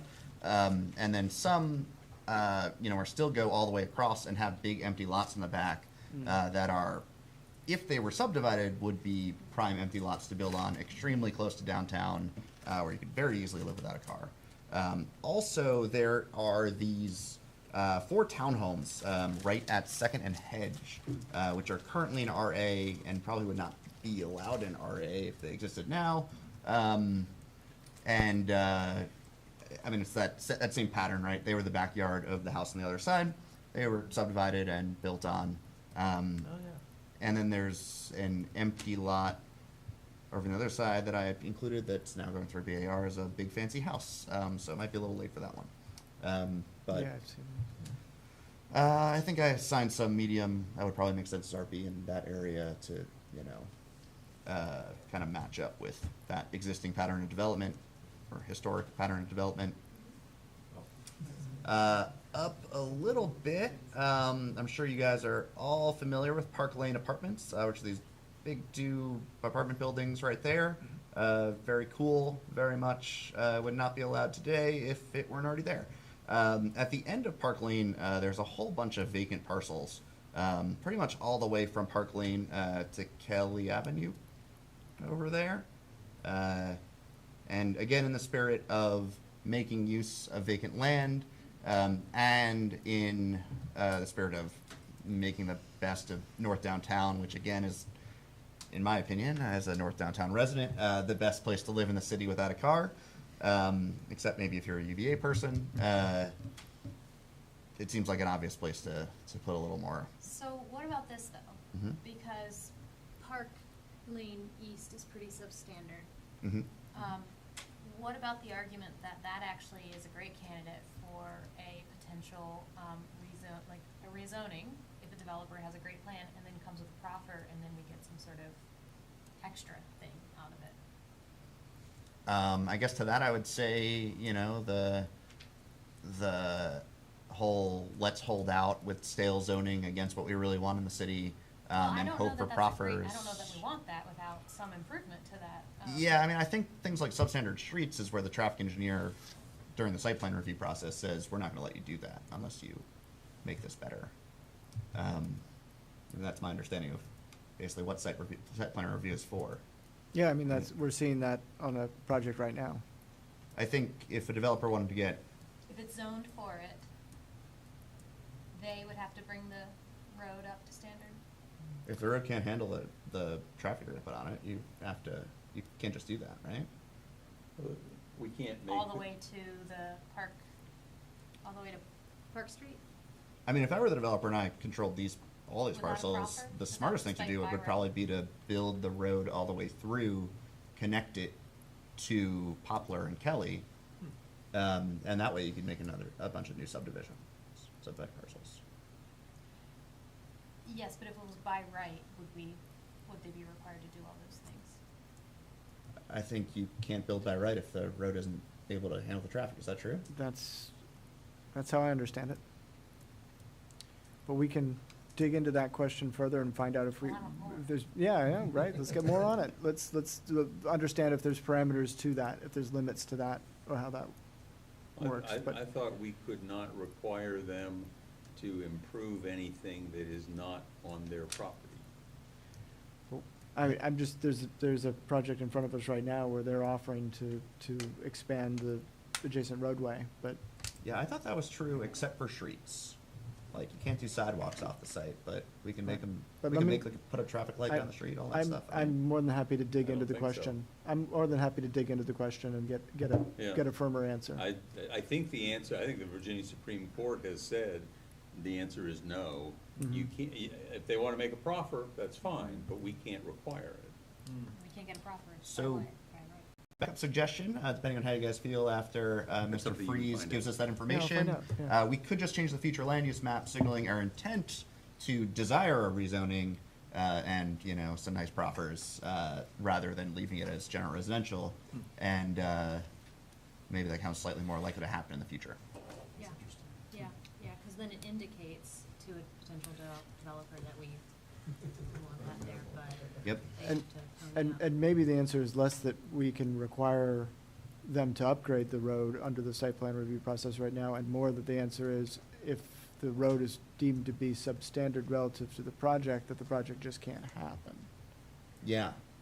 Well, Yeah. this is a topic that comes up in a number of different ways, and one Right. of the ways it comes up, we've actually, I know in council, we talked about a little bit, was the proposal to have medium-intensity residential at the end of Evergreen, which Evergreen is an extremely narrow street. Right. So narrow that moving vans get stuck trying to make the turn on it. Right. As a rather, it seems to me, inappropriate place to put higher density use, apartments or something like that.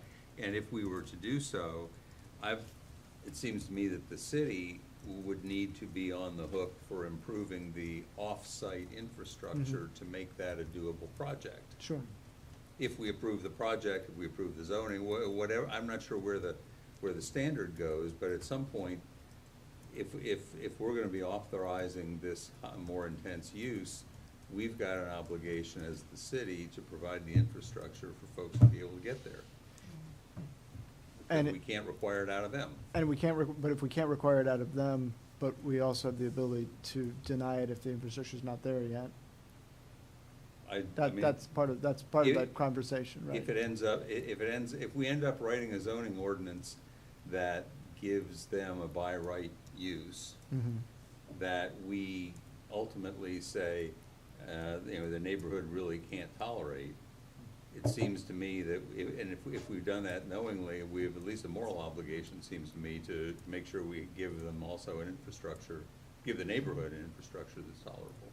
But Well, And- typically, that ends up being a timing issue. So if there's an upgrade needed, from a city standpoint, then that is scheduled as part of the CIP process. And then if an applicant is interested in moving forward prior to that coming up in a CIP request, Mhm. then they have the option of doing that.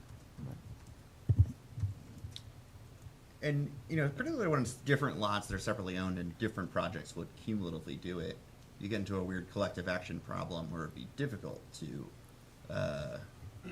have, like, one developer of a fourplex couldn't pay for all the improvements to Evergreen, perhaps, but maybe all of them in aggregate, I don't know. Make no mistake, I am not advocating, widening Evergreen and putting apartments at the end. I'm just saying, if it is everybody's idea that we ought to be putting apartments at the end of Evergreen, it's folly for us to not also commit the city's resources to getting that to be a usable answer. But I think this, to your point, the challenge is if you look at the list of our projects, there's gonna be areas where, if we're being honest, like, we're not gonna get to them for many years. Mhm. I don't know the answer to that, but. What I would fear is that we would get to the point where the developer would say, hey, I can do this by right, I'm gonna do it by right, now city, get ready. Yeah. Well, that's the point, and we won't have it in our list or, for many years. I'd be very interested to see a memo on, See a what we just memo on that discussed. topic, yep. In the meantime, where we think that's the case, I think putting it in the future land use map and not the zoning ordinance or the zoning map seems like a reasonable compromise. Gets you those proffers. Next up, if you could scroll up just a little bit, Patrick. Perfect. Yeah. This is the yes in God's backyard part. We've got 2 churches with giant parking lots and lots of vacant land here. There's certainly been a theme lately of churches building affordable housing in general, on their excess property. I'd like to, nudge that along a little bit. I would probably say that the Greek Orthodox Church, given its location and proximity to this high intensity residential, should also be high intensity residential. I originally said this should be medium, which we'll now call RB on the spot. Well, the Greek church doesn't have much parking. That's not a parking issue. Fair. They do actually also have this other parcel next to them that, with a house on it, that word on the street is there, looking for something to do with it. The Baptist folks would say they need all that parking. Well, yeah, we're not forcing them to do anything. All right, Patrick, if you could go west, I don't know, 1 Screensworth. With the Greek one, it's an interesting example because it's right on McIntyre, but then it kind of goes off McIntyre a little bit. Mhm. But I think that might be an interesting transition example. Yep. That's perfect, yeah.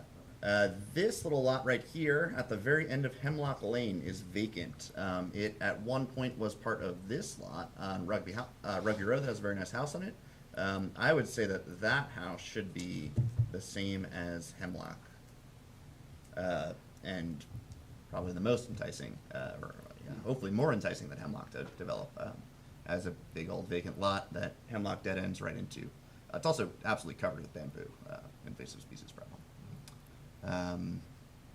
So a property owner was asking me about the white spot in the middle there between Cabell and Rugby, and how that came to be and why that makes sense. And I said, I don't know, I wasn't part of that discussion. I don't know. Along, yeah, so that's like Stewart Circle, Tunlaw Place. And the lots, you know, whatever's in the middle there. Yeah, really, like these, right? Yeah. Yep. Well, I mean, I don't wanna. Because the medium intensity was on corridors. It wasn't intended to be on I think that local the streets and cul-de-sacs. zone, all right, hang on, let me let it load. Well, but, The I mean, person who Preston was Place asking- isn't a corridor. What? Preston Place isn't a corridor. What do you see? Preston Place? Hang on, we're gonna get to Preston Place. It's like I'm just saying G or that- something. It just seems like it's, we've breaking some So rules I there. think what happened there is the current university high density is like this whole area up to here. And then we added Rugby Road as a corridor and put the medium along there. And that left this like little bit in the middle. And then like here is university medium intensity along the northwest side of Cabell. So here's the map of the current zoning. So it draws off Here's the that. existing zoning and the addition of the Rugby corridor. So this is Rugby. This is that little RA area. This is Cabell, and then this is all those student apartments, and then this is Preston Place. Sorry. Yeah, I've seen, thank you. All right. What's next? Okay, I'm actually going to skip to Preston Place since we're already in the area. If we go down just a little to the left, this one, I am proposing some down Fleming / zoning. What is it? In this area, several of these are owner-occupied parcels who are very upset about the expansion of or encroachment of student housing outward. And then much of this is student housing already. And certainly that is a big, point of tension, right? Like that's where normal people abut against students.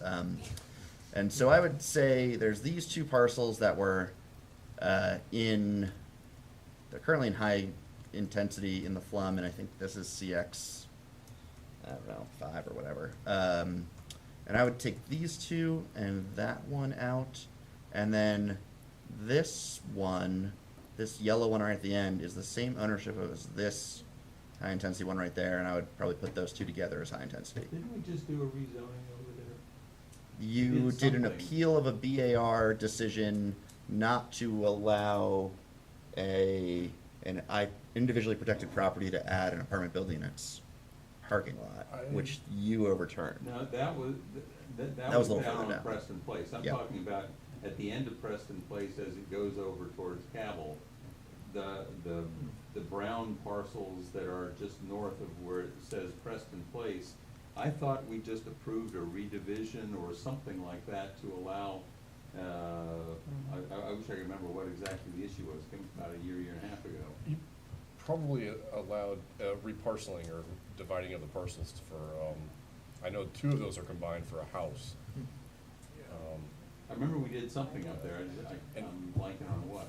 For the record, Rory, the BAR approved the apartment building. Oh, the and they neighbors appealed, yeah, appealed it. you're right, sorry, I blame the VAR, it's just an instinct. Just wanted to get that on record. And I think I sent the actual parcels out to each of you. There's also a PDF with the parcel numbers if it's helpful. All right, we're almost done here. Over in Star Hill, Patrick.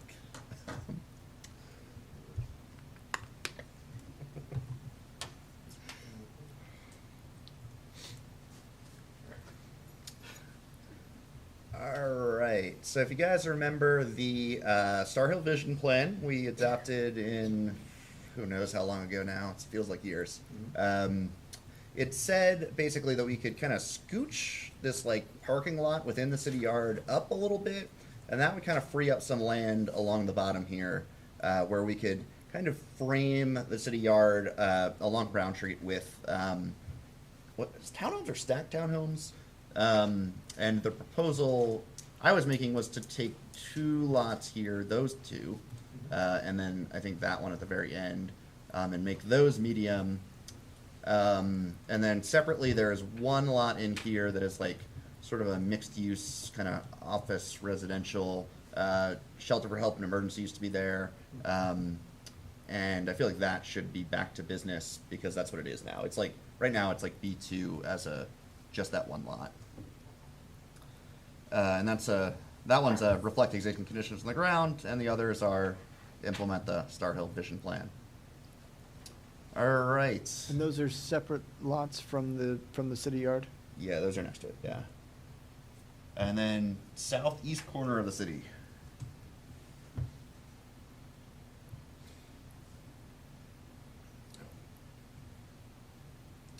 All right, and then this medium there is this big like, or it's RB, right? That's RC. It's this big like condo building, right?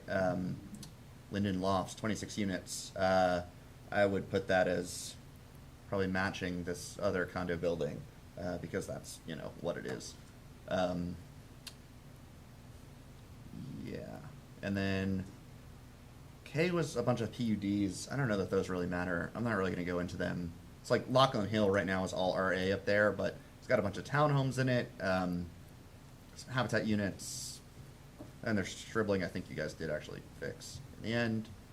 And then that last one that I proposed the other day, for you to go a little to the west and maybe a touch to the north, to Fish Street by Old Fifth Circle.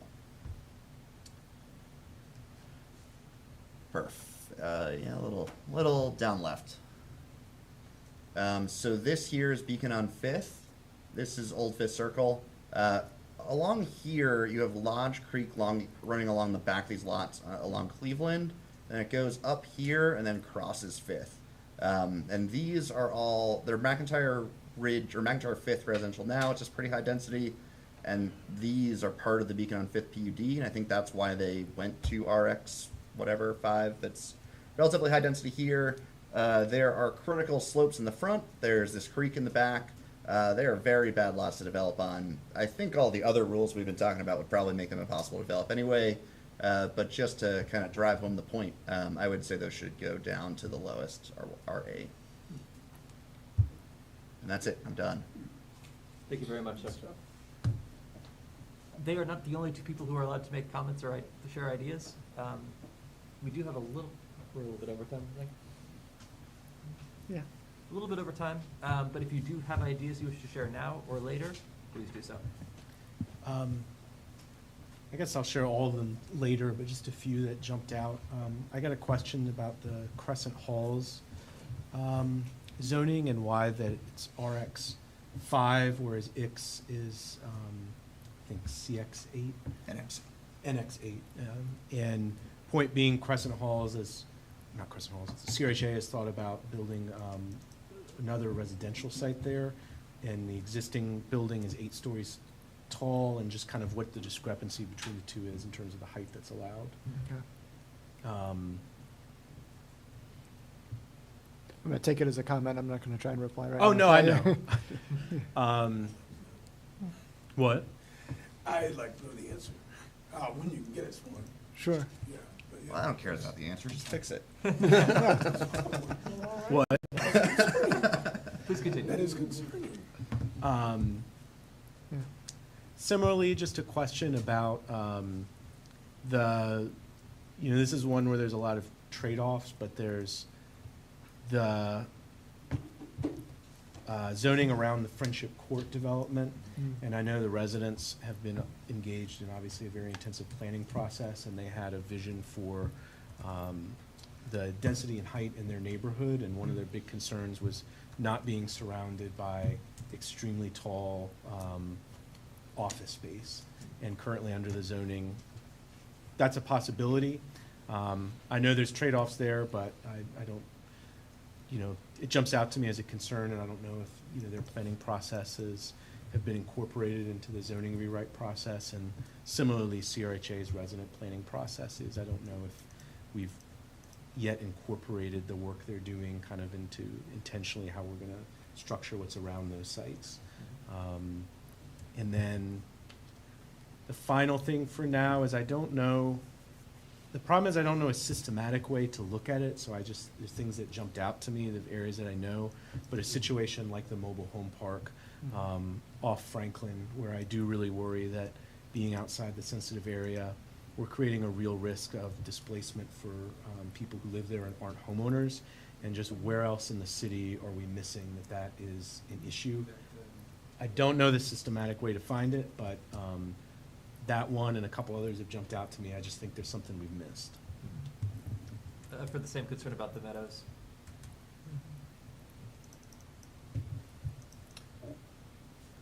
Meadows is identified as a sensitive community. But not the But there's the some medium intensity and higher intensity. Got it. All right. I think there are a couple places where kind of the decision of when a node went to a thing or not came down on the lower side. Someone said Carlton seems a little low, especially like right around that intersection. It's CX3. That's where there's a bunch of warehouses that City Hall built way back in the day. And then, the other one that I have some heartache about, the CX3 on Cherry, to me makes it seem very unlikely that it will probably redevelop. The Cherry Avenue plan sort of maybe arguably calls for it, but also wants to see it develop, and so, I don't know. I worry that, we're going to lock Cherry Avenue into place as parking lots, which is what the Cherry Avenue plan didn't want to happen. This is maybe influenced by the fact that at the Greenbrier, or the CHS open house, I got steered into a conversation with a bunch of developers who were all saying they couldn't build anything with the IZ. And I was like, well, if the developers say that IZ is too harsh and everyone else is saying it's not harsh enough, then we're probably in a happy medium. And I was making the case that, it's the extra density we're giving you is what makes it possible to give us those affordable units. And Anthony Woodard was one of those developers, and I came back and saw that all the land he was talking about was 3 stories. But Mr. Duranzia, did you have some comments? Thought I saw you raise your hand. Maybe not. Just holding his Shockingly, head. no. Understood. That's just an expression. Yes. Additional comments? I would also entertain a motion at this time. Well, I have a question. Please. So for the text of the zoning code, I've got a whole bunch of comments. I got 3 pages of comments. What's the best way for us to, I can send them all to you, and I have a feeling that the rest of us are never going to see them, including, if, anyone else has comments. It's just, that's a whole lot to, how are we going to discuss those, or is it just best to send it to staff and see? So a number of ways to cover it. If you would like your fellow commissioners to see it directly, you can send it to your fellow commissioners, just as the map changes have been sent to all of your fellow commissioners. Now, we are gonna do, as we've done with each stage of CVO plans together, we've had the summary of comments, and we'll do that again, so it's not like comments come in and, you know, get squirreled away into a file cabinet somewhere. But, Well, I guess it just, the next work session we have is gonna be module 2. Yeah. So we'll be kind of past all the module 1 stuff, and then we'll have module 3, and is there gonna be, do we have another planned attempt to kind of look back at? wrestle it all back together? Yeah. Yep, Okay, yep. awesome. Somewhat similarly, I had a question about where like manufactured and modular homes would be allowed to be built, but I wasn't sure what module that's gonna. Well, I mean, we are agnostic on the building form. I'm sorry, I shouldn't say form. Structure type of, yeah, like, so modular should be allowed anywhere. Just a mobile trailer park. Well, And we there's talked that about and- allowing, I mean, honestly, I don't see a new trailer park coming into the city. The land values don't allow it. But in terms of a modular home being used to accomplish an accessory dwelling unit, backyard cottage or anything, that should be allowed. Okay, yeah, because I just obviously didn't see it mentioned, and I know some Right. localities prohibit manufactured homes. Right, in and general residential. we did a, Not anymore.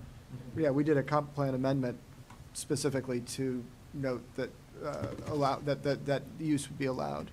But let's not conflate manufactured and modular. Yeah, I'm Right. speaking about manufactured. Right.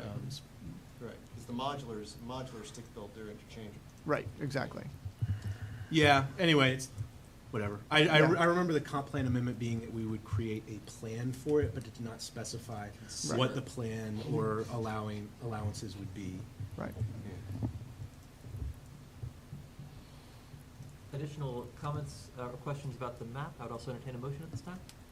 I just had a question that was a leftover from our, like, prior kind of conversation around zoning, and all I wrote was sublot question. And I don't know what the question is, because I don't understand the sublots entirely, but like, if that's relevant to module 1. It is, it's right, it's in module 1, you can see the language around sublots in here, so what we know right now is that sublots are still gonna require a subdivision process to be created. So the differentiation between a sublot and a zoning lot is simply that the rules around lot coverage, number of units, the rules that show up on this page is for RA, basically. Setbacks, lot coverage, density, all of those things apply to the zoning lot and not to the sublot, in the sense that I can take my zoning lot and break it up into 3 sublots, But what can be done on that whole? and those site sublots, is the zoning. yeah, the zoning lot defines your lot coverage, you're basically dividing your lot coverage amongst those 3 lots. And this is new to Charlottesville, and our thinking is that it will allow people to. It's particularly about creating ownership opportunities within this framework. Okay, question answered. But the original idea was the hope that you could actually do that, essentially create those sublots as a matter of zoning, but that doesn't work. You still have to go through a subdivision process.